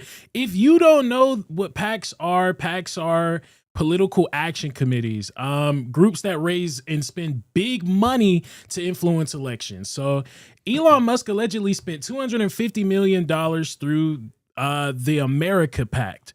The America Pact. The issue arises from several people in multiple counties in Georgia that had complained that the absentee ballot applications they received from the America Pact, it came to them pre-filled out. Now, the issue with something being pre-filled out is a voter might think that the ballot application that was sent out was from the government because it looks official. So if I'm getting something in the mail that looks official, now I feel like I have to sign it. If I was choosing not to vote, I wasn't going to put my name on anything. But now it looks official. It's pre-filled out. It has my information on it. Now I have to sign it. Also, another issue is the apps, with it being pre-filled out, it could have like the wrong information on it. And if I sign it saying that it's the wrong information, now it could lead to delays in my application getting through. It could lead to a multitude of things. Interesting. So these PACs, they do send mail-in ballots here and there. That's like some of the things that they do. They just target the people that they think should be voting for the person that, they want to elect. So they'll send these mail-in ballot applications to those people. They do it all the time, but there are Georgia state laws that say that you cannot do certain things. And the Georgia State Election Board reviewed the case, and they confirmed the group broke the Georgia state rules because the forms were pre-filled and they did not clearly state that they were like not government documents. So the board ended up, you hear this, $250 million, Elon Musk. The board ended up just saying, hey, this is a warning. They slapped him on the wrist. They slapped him on the wrist, y'all. Of course they did. They slapped him on the wrist. So you hear it's clear corruption there, but you just gonna get a slap on the wrist. It's like the crowd that has been screaming voter fraud who keeps getting popped in voter fraud related schemes. It's like insane. It's like, yeah, we're telling you because we're doing it. Right. Straight up. It's like, yeah, and this was the 2024 election. So this is right. Just last 2 years ago. That is crazy. No, that's interesting. That's very interesting. I wonder if Elon Musk has anything to say. Did he have any kind of response or say let me see. America PAC is his PAC, so that's why he's kind of getting tied to this. Obviously, he's probably not in the day-to-day of it all, but I just wonder what kind of responsibility these people have, because honestly, the laws around just campaign financing and who you can give money to and how much you can give money is the reason why we're so screwed right now. You can give just unlimited money legally and basically buy politicians. That's how it's set up right now. That's why the country's screwed. I haven't seen any official responses from Elon Musk. He may have said something. I haven't seen anything, though. I'm trying to look at his X account. Would be something important to say if we're going to say the man. But how's Elon Musk? But those PACs, they are. There's a lot of people that's trying to, try and restructure the way that these PACs even move about the election seasons, because, like you said, this is big money that they putting into these things. Yeah. Big money that they putting into these things. No, as of now, Elon Musk has not publicly responded directly to the recent Georgia voter fraud related reprimand against his America PAC or the specific claims that it violated election law. He don't gotta respond. He got a slap on the wrist. He just got a warning. Respond to what? Facts. I already got away with it. Yeah, facts. Right. Okay. Speaking of running for office, there are two candidates looking to be the first openly trans members of the Georgia General Assembly. Yeah, and this is going to, in my opinion, spark a lot of conversation with a lot of people. Georgia could be on the verge of making history if this happens. You know what I mean? So two candidates, Aaron Baker and Robin McCoy, are running to become the first openly transgender lawmakers elected to the Georgia General Assembly. And they're not just running symbolic campaigns. They're running in neighboring districts that cover parts of Roswell, Sandy Springs, and Lawrenceville. Real battlegrounds within the turnout numbers. All right. So on February 22nd, they met with voters at Lavender Bookstore for a community discussion focus on affordable housing, public transportation, transgender rights, and immigration. Okay, they're positioning themselves as representatives not just for the LGBTQ plus community, but for the entire state. Robin McCoy emphasized that point, saying if elected, their representation would be for Georgia as a whole, not just from one district or one identity group, which I think is amazing. Which I think is incredible. I'll finish this and I'll give to. I want to say this. Okay. Aaron Baker took it further, pointing at to what he calls what she calls the impact of more than 20 years of Republican control of the state House, state Senate, and governor's office. She tied that to the policies like the 6-week abortion ban, voting law changes, and state law enforcement cooperation with ICE. So both candidates are running on overlapping platforms: affordability, transition expansion, and civil rights protection. Now, my point that I want to make, and I want to say this without any I'm not saying this as a malicious thing. I'm saying I'm saying this because I think that this conversation needs to be had. Okay. Here's the thing: if they're running and they're running for the right reason, I'm all for it. Okay. If they're running and they're trying to push some political agenda or change this narrative of what transgender is and this, that, and the third, I don't know if I can get behind that. What do you mean by if they're trying to? Now here's the thing: I'm all for transgender rights, all for transgender everything. But when it comes to politics and it comes to running a state and stuff like that, I think there needs to be. You have to put that aside. You have to put hey, me being transgender aside, and you just have to put all that aside and just run what needs to be ran. Oh yeah, that's how I think. No, I think that's a fair thing to say. I think that, remember when Obama was elected, people thought that he was going to have all this stuff done for black people, and he got flack for not doing more for the black community. But it was he's the president. He's not president of the blacks. He can't just do things for black people, and he didn't do things for black people 100%. Other than being a representation, for our kids and for, the streets like that. I'm not taking that away from him. But to your point, you can't just get in and start doing things specifically for one community. Exactly. Even though you could be a voice, at least a perspective that maybe not be heard. That's one thing. But, I see what you're saying. Okay, yeah. I see what you're saying. Yeah. Because I don't want it to. I'm all for them running. Definitely all for them running, and I'm pretty excited to see if they even shake something up. You know what I mean? Who knows? They might get in that thing and shake stuff up. So who knows? I really don't know. I would like to see what happens essentially. But like I said, I want them to go in, if they do run, with the good intentions of the people of Georgia versus the one group in Georgia. You get what I'm saying? So that's all. I think it's honestly a conversation that is very hard to have because of just the hate you get on either side. For sure. You know what I mean? When you want to talk about it. Because there's a segment of the population that thinks that people who are trans are mentally ill. Yes. That they think you were born a woman and you think you're a man. You were born a man and you think you're a woman. That's a mental illness. Another segment of the population thinks that's just them being who they are, and who are you to tell them they can't be who they are? So passion on both sides. I'm curious to see, how they'll do, especially depending on who has to vote for them. You kind of talked about their districts a little bit. We'll see what happens. What are you thinking? Georgia of all places. Oh no, 100%. Right. Georgia of all places, the most conservative place. Georgia of all places. Are you going to be okay with the people that, if you do get in office, are you going to be okay with the people that do choose to call you what you were born as? Because that's going to happen. 100%. Folks in Georgia is going to be saying, hey, you a man or you a woman, whatever you was born with, that's what I'm going to call you. 100%. Are you going to still represent these people? Are you still going to take in those words and still push things forward to help the community out? Because I've seen a lot of people that are transgender. They're really sensitive when it comes to stuff For like sure. that. Yeah. So sure. I just wonder if they're going to be able to balance that out. Yeah. That's all I'm saying. It's a good question. Because they are going to get the same amount of hate that I'm sure a lot of black people got when they first started getting into offices and called all types of monkeys and worse. And they still had to go and represent the people. So they would have to be prepared for what is inevitably coming when you want to do something like this. So we shall see what happens. I just want everybody to be good. For sure. You know what I mean? For sure. I mind my business and I go home. Yeah, hello. Anywho, in other news, there's a man that was just arrested for sneaking back into the U.S. and then dabbling in the drug trade, according to police. Yeah, so allegedly they found from this guy named Abelardo Avila Gomez. Let me help you, because I'm a little. I guess. Go ahead. Get it on. Abelardo Avila Gomez.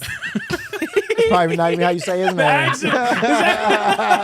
probably not even how you say his name. Gomez. All right, whatever. Well, Gomez, Mr. Gomez, they seized approximately 37 pounds of fentanyl packaged in brick form inside of a Brookhaven apartment. Y'all. Brookhaven. 37 pounds of fentanyl. I'm gonna break these numbers down to you because when you hear it, it's like, oh, I mean, that don't sound too crazy. So 30 pounds of fentanyl is roughly 16,800 grams. According to the DEA, 2 milligrams of fentanyl can be deadly to a person. That's what the DEA says, 2 milligrams. So 37 pounds of fentanyl is roughly 16 million milligrams. Divide that by the 2 milligrams that can kill somebody, can be deadly. That equals to about 8.4 million potential lethal doses. Come on, math on a Tuesday. How many people? You said 8 million? 8 million potential lethal doses of this drug. 37 pounds seized from a man that was from Mexico. Like you said earlier, he was deported back in 2014 and he snuck his way back into the States in 2023. Shout out to the DEA for catching this man. And when I see this, I'm just like, okay, this is amazing. I love the fact that, they caught him, but it's like the DEA, all these stories that we've been talking about with the drugs, they've been putting in some work. They have. I'm sorry. Is this what they got? This is what they got. They stamped. This is Louis Vuitton. Is that Gucci? Is that Gucci? What? Oh, that's just that's the press. fent. So that's the fent that they found. That's the bricks that they found it in. And it was stamped with Gucci and Louis Vuitton? Hey, yeah.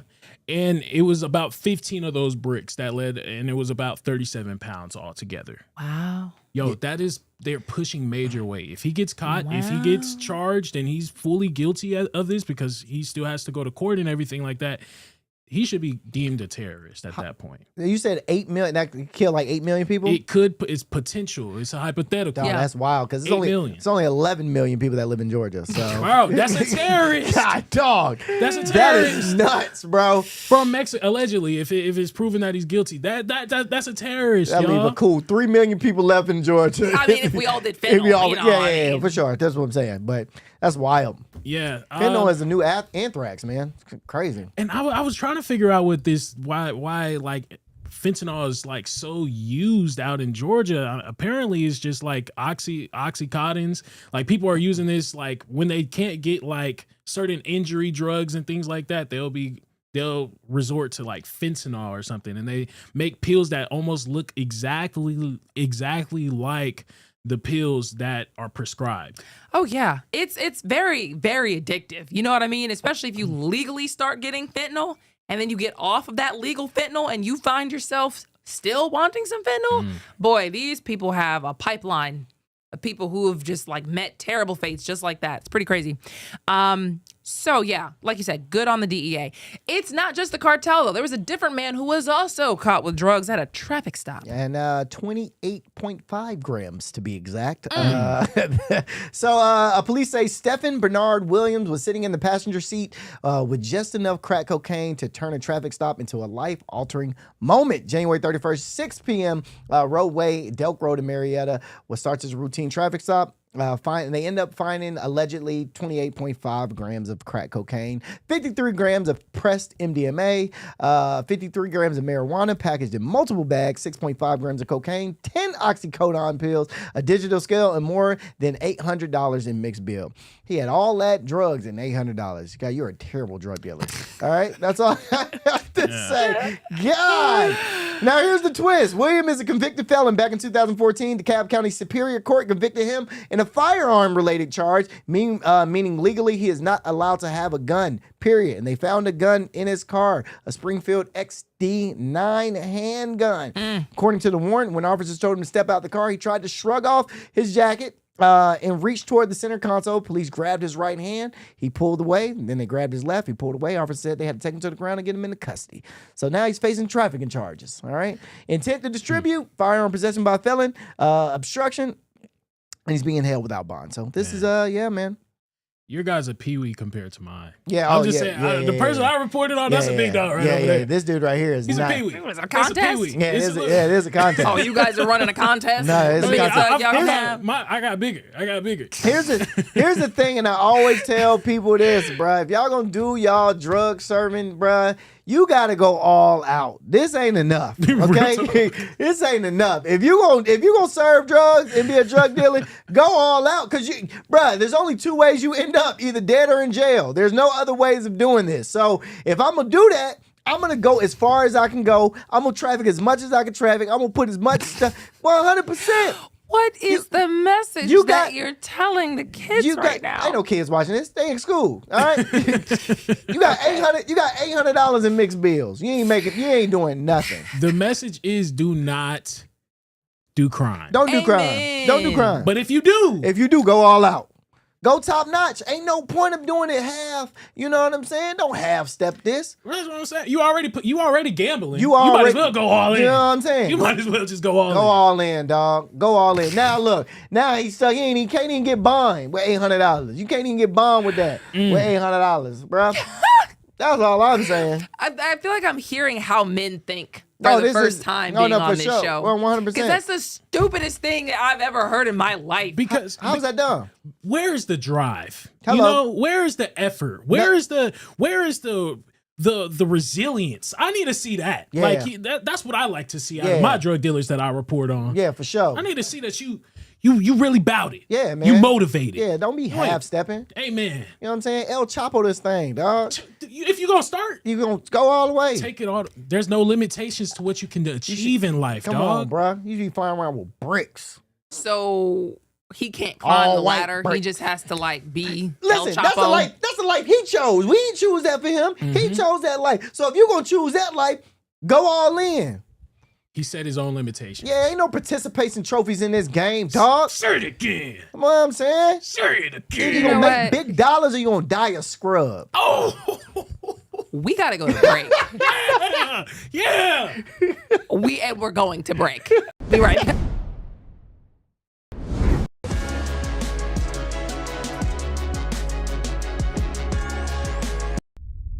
A major move today. Hot 97 is expanding. Hot 97 has launched a full streaming television channel. Hot 97 is no longer just a radio station, it's now a streaming network.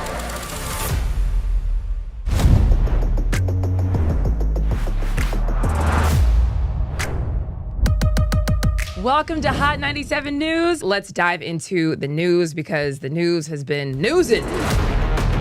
Hot 97 Mornings with Merrill. We got Shiny Culture in the building. Leah Bell in the building. Good morning. And DJ Cass One. You know what it is. You know how I get down with the Funk Flex energy, baby. Let's get it, Flex. Nobody don't want no smoke. Wow, it got spicy real fast. Here for it all. We're here for it all. Let's go. Mariah Carey takeover. The people made it happen. Yeah. I'm coming around to all the classrooms and we turning up. Good morning, students. My name is Wale. Aren't you supposed to be in class? Wale, where are you supposed to be? Oh, man, you're supposed to be in class, man.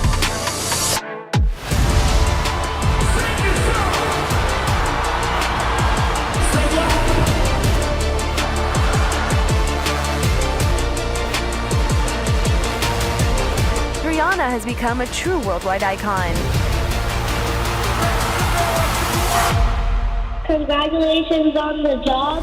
We listen to Hot 97 every day. We can't wait to hear you guys even more. Hey, let's go!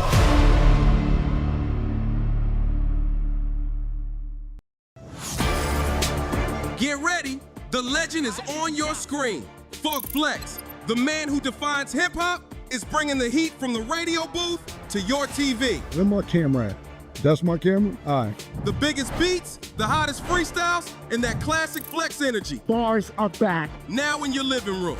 Don't just hear it, watch the movement. Funk Flex, now on Hot 97 TV, Mondays and Fridays at 7:30 p.m.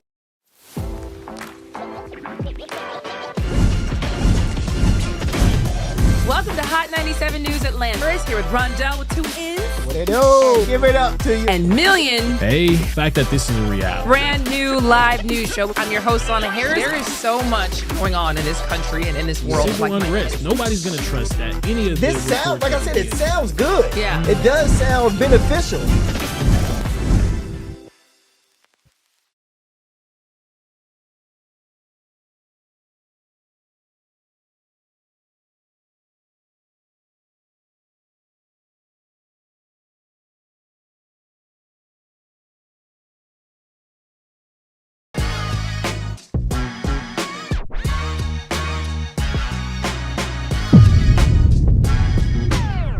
Welcome back to Hot 97 News Atlanta. And I guess I missed something because y'all are stealing propane tanks now? For what? What you mean for what? For what? It's February, March, April, May. We about to get into, y'all don't be hearing me. This is probably some of the smartest thing you could ever do. So listen, man, four propane tanks, one great Nissan, $1,100 worth of fuel is gone in minutes, okay? South Fulton police are asking the public for help after multiple suspects allegedly roll up around 8 p.m. on January 11th and stole 4 propane tanks from a local business. Surveillance footage shows the suspects arriving in a gray Nissan Rogue. They allegedly grabbed the tanks, each valued at about $275, loaded up, and drove off in an unknown direction, all right? Now, the propane tank, everybody, y'all keep asking, why propane tank? Why propane tank? It's about to be summer. Okay, follow me. Okay. Follow me with this. Oh, what do you use propane tanks for? Get grills. You know what I'm saying? 4 propane tanks, barbecue jumping. That's 4 grills going. Everybody eating. Okay. You know what I'm saying? You ain't got to wait for this burger to get done because this one on the grill is done. You get what I'm saying? So you just come on now. Could it be Smart. used for anything else? I wonder if it could be used. Is propane tanks primarily used for grilling? No, I mean you can use propane tanks for other things. Yeah. So kings of the y'all shouldn't do crime unless you really trying to do crime. You think propane tanks? No, okay. You think this was like worth the effort it took for propane tanks? They should have took the whole store. I don't know. They Well, took the whole store. that's a little much. I think this was listen. 4 propane tanks. 4 propane tanks is a lot. That's a lot of money. You say that to the hood, you go to the hood, flip that for about $300, $400. You know what I mean? You got it for the $275, flip it for the $300, $400. Why would I buy something from you for $300 if I can go get it for $275? You got to give me this for $150. You're thinking flipping. You got it for free. You're thinking you gotta charge me minimalistic, $150. brother. What about how am I thinking minimalistic? How many propane tanks do you think was really out there? I mean, they just kept 4 out there. No, it's probably a bunch. It was probably a bunch of them, and they limited themselves to only 4. Only 4. It's Oh, 11. look, it's a whole. Is that the storage of propane tanks? $1,100. It's $1,100 in product. Wow, well, they were really actually they really left behind a bunch, quite a bit. Yeah, bro. Propane tanks aren't cheap, man. I'm trying to tell you, and they worth. And bro, you can really get it cracking. Oh, how do you know? What?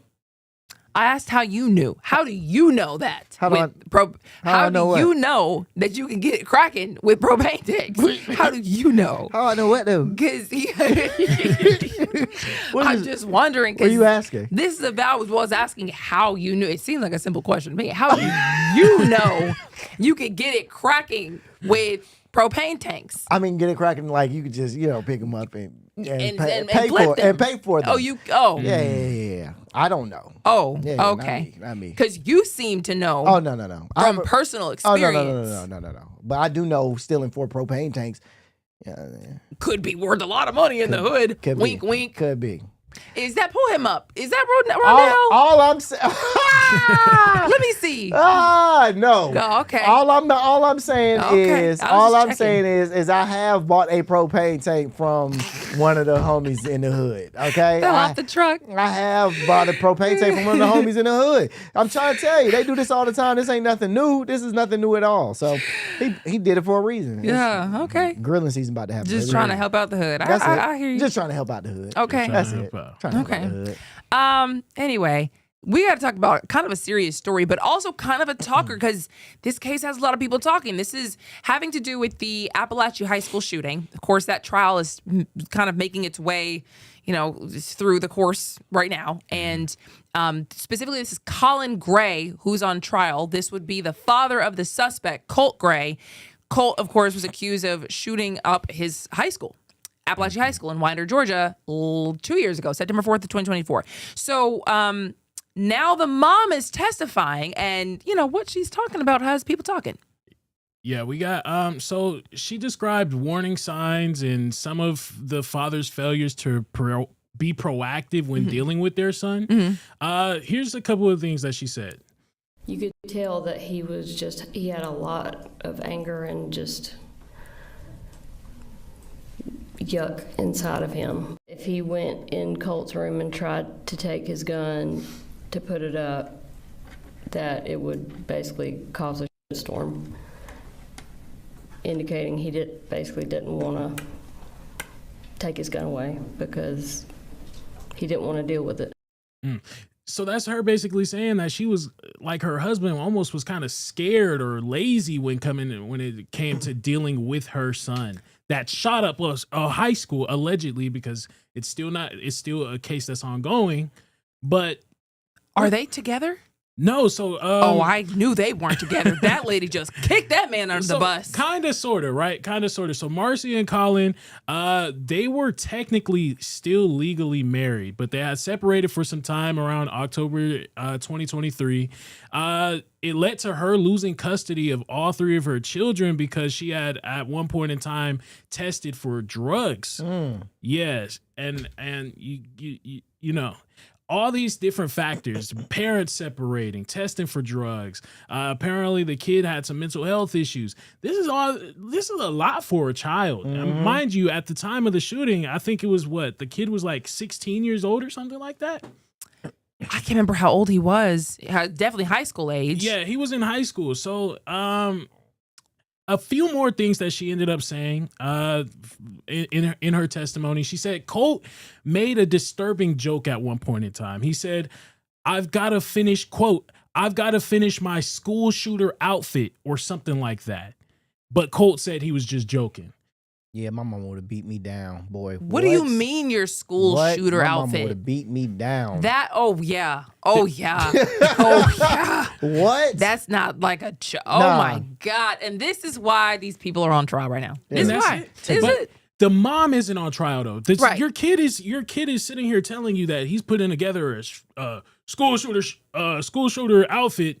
And it's like, you just not going to do much about it. So she did at one point and say 1 month before the shooting, she said that Colt had a panic attack and she tried to remove the gun from his room. And during that incident, she told him to give her the gun and he refused.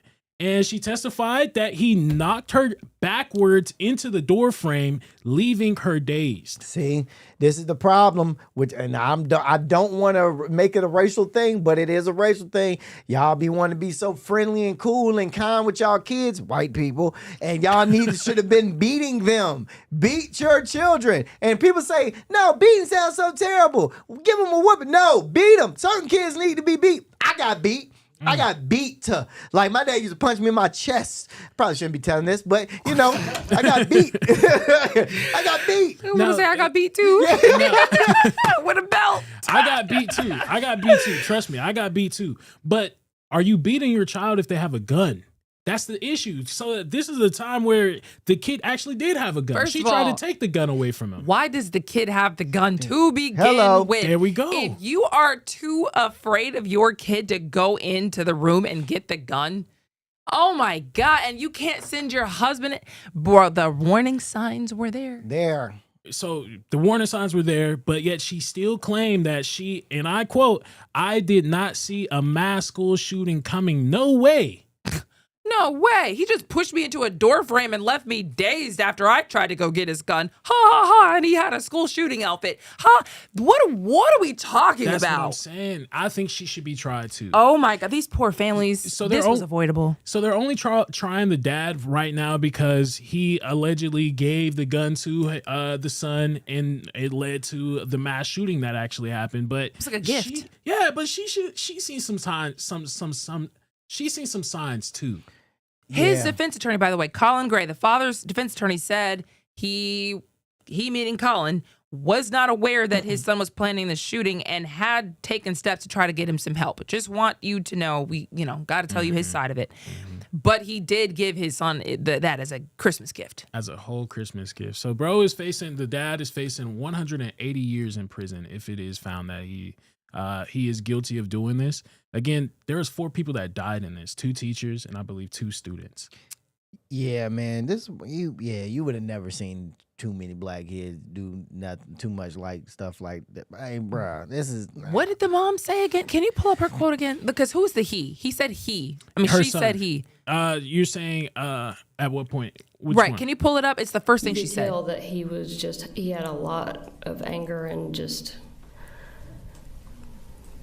yuck inside The of him. son. If The he son. The went son. in Colt's room and tried to take his gun to put it up, that it would basically cause a storm, indicating he didn't want to take his gun away because he didn't want to deal with it.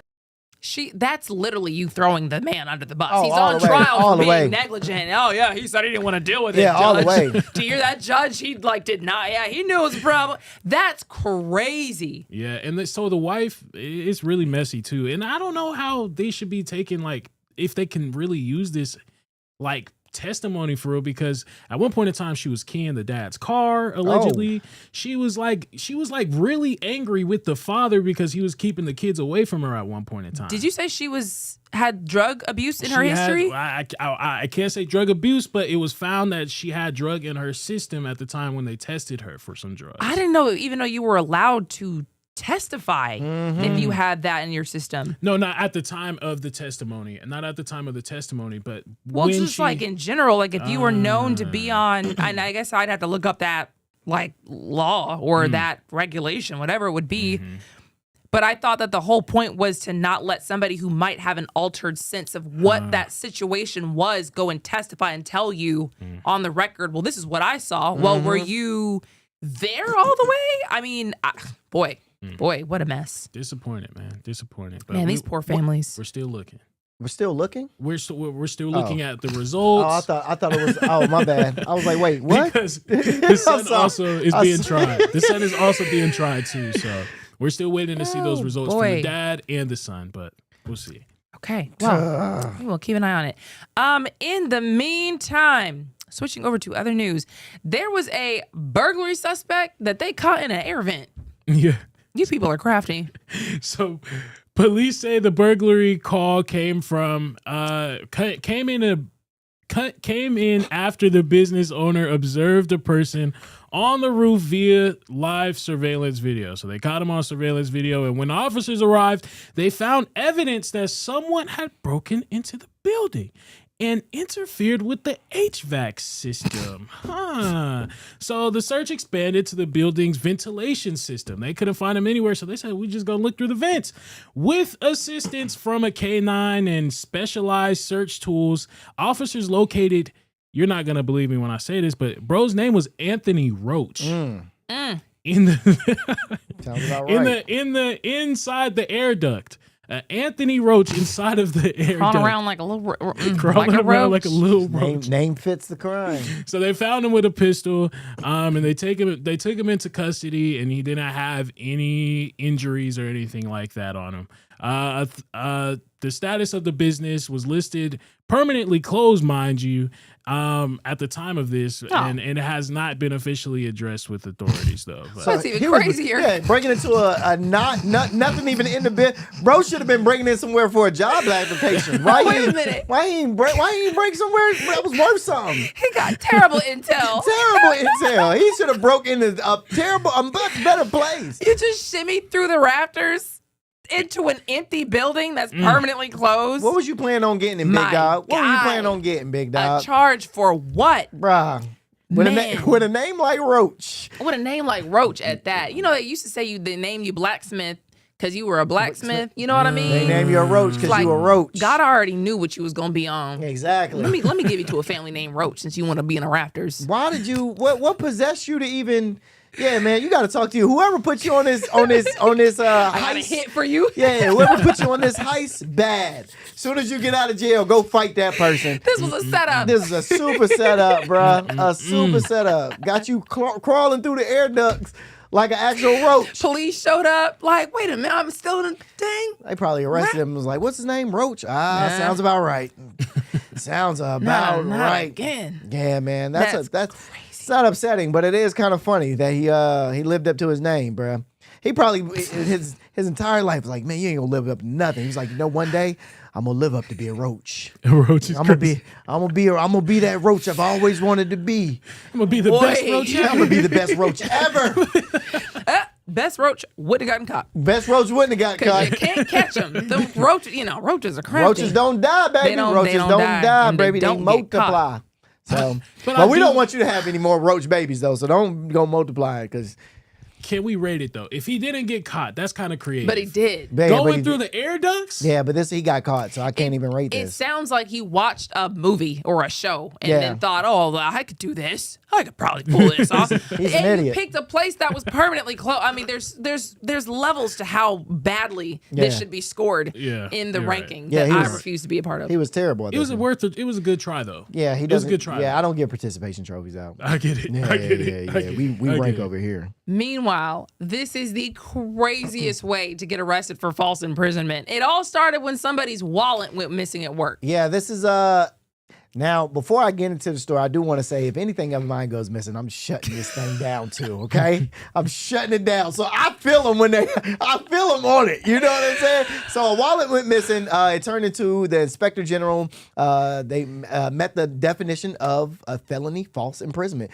6 high-ranking Atlanta watershed officials are now accused of abusing their power and detaining 5 workers for more than 3 hours over a missing wallet. And I ain't mad at them. I ain't mad at them at all. According to a November 2025, this investigation has been going on for a while. Report from interim Inspector General LaDawn Jones Blackett. This has all started back in April 2024 when a manager reported her wallet missing. Instead of a routine internal review, investigators say an entire unit was ordered into the conference room. Now here's where stuff get crazy. She got them all in there, closed the doors, police officers outside, and employees say they were not allowed to leave. Yes, one worker reportedly asked to use the restroom and was told no over a wallet. I don't know what was in that wallet, boy. Listen. But look, the reports say employees were forced to empty their pockets, search through their personal belongings and workspaces, and in some cases sign documents that they barely could read. All right, some of these documents reference grady rights. I've never heard of grady rights. I'll have to look that up. We're just supposed to protect public employees from self-incrimination during internal investigation. So smart. But according to people that were whistleblowers, this didn't feel like protection. Felt like detention, okay? The Inspector General concluded that the conduct constituted abuse of position and met the legal elements of false imprisonment under Georgia law, which is crazy. I would have did the same thing over my wallet. Yeah. For and sure. I would have called the police too and been like, man, all y'all going to jail. Everybody in here right now, everybody empty your pockets. I've done that before though. I've been somewhere where I was like, yo, I'm missing my phone, and everybody, no man, I got you. I was like, all right, everybody, no, ain't nobody leaving. I need my phone right now. I'm not playing with none of y'all, dog. Where my phone at? And eventually my phone was in my girl's purse. But still though, it don't matter. I needed to know that they didn't have it. You feel me? People like that in school though, because people would always like somebody would miss a phone or something like that, and then the person that is missing the phone, they'll stop everything, shut everything down, and be like, I'll beat everybody up in here. Everybody looking like, you ain't gonna beat me up. You ain't finna beat me up. I mean, you think that over your wallet, you ain't finna beat me up. I know I ain't take it, but you ain't finna beat me up. Dog. Hey, listen, bro. If I lose anything in a crowded space or surrounding where I'm able to control the narrative of I can find it, 1,000%, I'm shutting operations down. Okay, but imagine you were the employee in this scenario. Like, I get it for the wallet loser. I get it. But like, if you talking about like you got to sit in this conference room and I'm blocking the door and you can't pee, and pee. Boy, I gotta like what, pee on myself? because you can't find your wallet, boy, you going to jail. For 3 hours they were in there. For bro. 3 3 hours. hours. Bro, I got to go home. I might got kids to pick up. This is the Atlanta Department of Watershed Management. Yeah. What are y'all, goons? Yeah. So did the person have a gun or something like that? No, they had no gun, bro. So This is at work. Hold on. This is at work. Why are all these people sitting in there for 3 hours? They were like their leadership. Yeah. I don't think they had a choice. See, this is high-ranking officials. Donahue had her wallet go missing.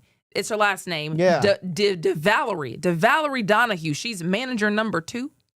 So manager number 2's wallet goes missing, and you would have the people that I guess she's around or under or whoever. Oh yeah, all y'all going into the conference room, and y'all ain't coming out of here until I find my wallet. So if your manager tell you to move, you move. You don't ask no questions because you don't want to get fired. If it gets to a point to where you ain't my daddy, you I ain't my feel you. mama. Like if I have to go to the bathroom, I'm gonna go to the bathroom. You ain't finna keep me in here for 3 hours. You think that, but like some of these bosses will have you under such spell. A spell For sure. where you feel like your whole life, like I can't get fired, I can't lose this job, I can't lose my house, I can't find, I can't be unemployed. So I guess I have to just sit here. But boy, for 3 hours, we are not in school anymore, y'all. You I grown. don't need You to would raise think. my hands We to go to the grown. bathroom. We grown as ever. You We would grown. But I got a police officer stationed outside the door too. You said, Yeah. I mean, I feel it. So here's the thing. I feel it to an extent because I would do that. I wouldn't do it to that extent, like to that much. But I definitely would be like, hey, we all got it. I can't leave. I can't let y'all leave until I get my stuff. You can go use the bathroom, but you come back. You know what I mean? Because I guess what they're thinking is, if you go to the bathroom and you do have my wallet, then you could be able to stash my wallet inside the bathroom, come back and be like, I ain't got shit. Like, nobody has it. Like, let's leave. Go to the bathroom, grab the wallet, you out the door. You know and what I I mean? are going to the bathroom Together. You know what I mean? Or I'm putting a puddle on the floor. 100%. Which one do you want? Yeah, 100%. You know what I mean? 100%. Because when my bladder works, baby, you got about 2 business minutes before this puddle is drip, drip, drip. Pee on you. Pee on you.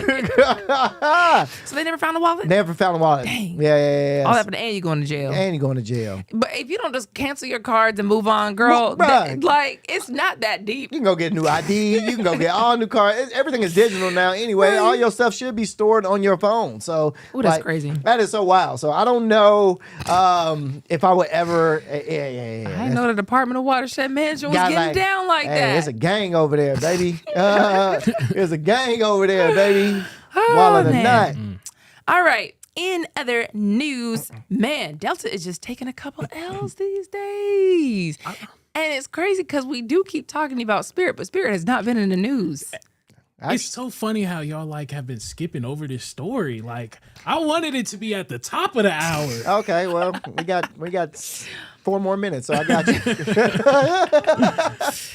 you. And also I have a flight Saturday and I'm taking Frontier. Amen, brother. Yeah, well, Rondell. the only reason What happened? The only reason is because flights were way too high on Delta this time, like extremely high. I got to go to West Palm Beach and they're extremely too high. Anyway, first off, it was a flight from Houston. Now it's a flight from Savannah. Delta and Atlanta had an engine trouble shortly after takeoff. Turned around midair and sparked a large grass fire near the airport. All right, Delta Flight 1067 took off around 6:45 p.m. Sunday evening. Within minutes, the crew reported a mechanical issue with the aircraft's left engine. And when your engine starts acting up at 30,000 feet, you don't wait it out. All right, you get back on the ground. The Boeing 737-900 circled back and landed safely at 7:12 and 27 minutes in the air. And then the plane was met by fire trucks on the runway and the passenger deplaned at the gate. And on board 179 passengers, 2 pilots, and 4 flight attendants. Oh my God! I don't know why. See, here's the thing. What else happened? You're trying to make a joke of this. No, I'm not trying to make a joke. I'm saying what what else happened on this Delta? No, what happened? What else happened on this expensive flight Delta Airlines gives to people? I know you're trying to joke, but this is serious. People could have lost their lives. Ride Spirit, you may not have to worry about it. People could have actually gotten injured, and you're joking. And they also could have got beat up too. Remember, we just reported that last week somebody got beat up. But you know what? Yeah, they could on have. a Delta flight. They could have. So they could have lost their lives. They could have get beat hey, up. Listen, man. That's the hood. That sounds like the ghetto to me. Let me explain something to you. Delta's the best. Okay, I would take a little mishaps every once in a while to fly Delta any day. I would say the real problem is Boeing. Boeing has had all these airlines looking very suspiciously. They've been in trouble. They've had, Boeing. Do your research. Boeing, Boeing needs to be looking at you. Yeah, me. True. But at the same time, I didn't even know Delta went to Savannah, Georgia. If y'all don't just drive, it's 3 hours. The drive. Yeah, anybody trying to do 3 hours? I guess they go to Birmingham. Birmingham's like Birmingham. If you fly to Birmingham, it's like 2.5 hours, for the drive. Yeah. When you fly, it's like 45 minutes. They as soon as you get up, they're like, and sit back down. Yep. That's how it is from here to Nashville. You fly to Nashville, it's up and you're down immediately. Yeah. Crazy. Yes, million. Boeing. That I've heard a lot about Boeing. Okay. All right.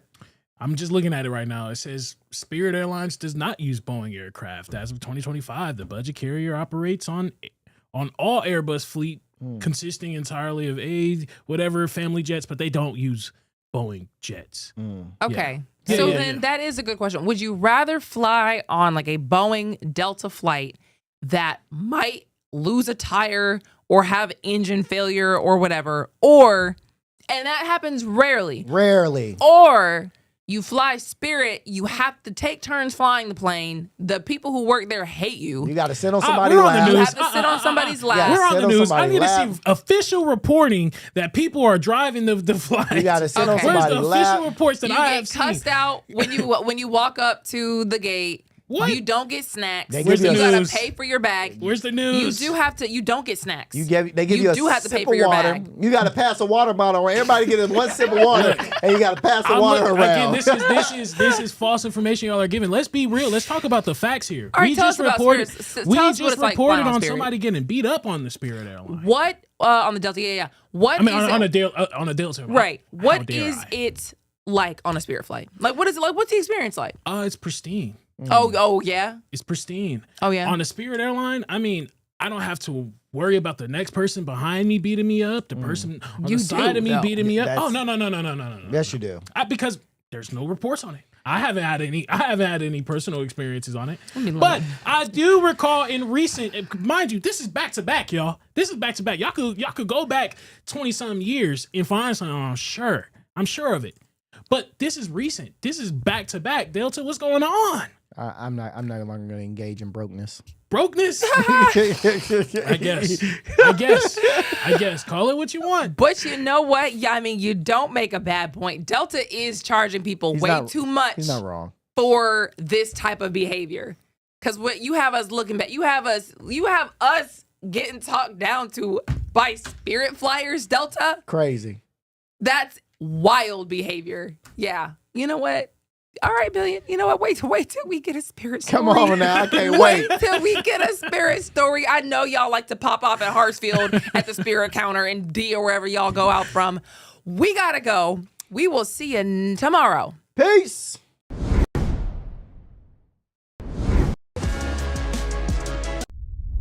A major move today. Hot 97 is expanding. Hot 97 has launched a full streaming television channel. Hot 97 is no longer just a radio station, it's now a streaming network.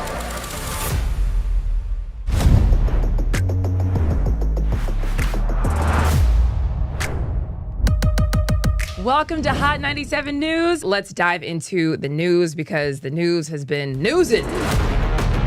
Hot 97 Mornings with Merrill. We got Shiny Culture in the building. Leah Bell in the building. Good morning. And DJ Cass One. You know what it is. You know how I get down with the Funk Flex energy, baby. Let's get it, Flex.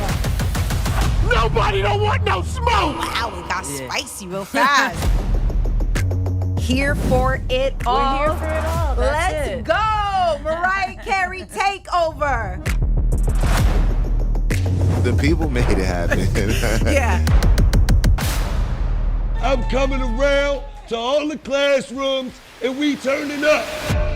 Good morning, students. My name is Wale. Aren't you supposed to be in class? Oh, I'm you supposed to be in class, man.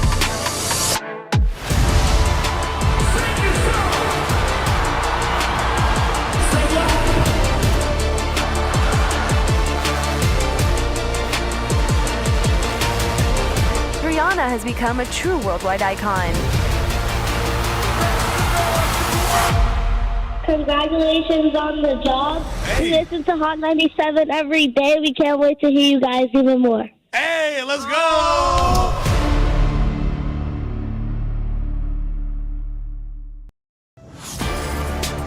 Get ready, the legend is on your screen. Funk Flex, the man who defines hip-hop, is bringing the heat from the radio booth to your TV. Where my camera at? That's my camera? All right. The biggest beats, the hottest freestyles, and that classic Flex energy. Bars are back. Now in your living room. Don't just hear it, watch the movement. Funk Flex, now on Hot 97 TV, Mondays and Fridays at 7:30 p.m.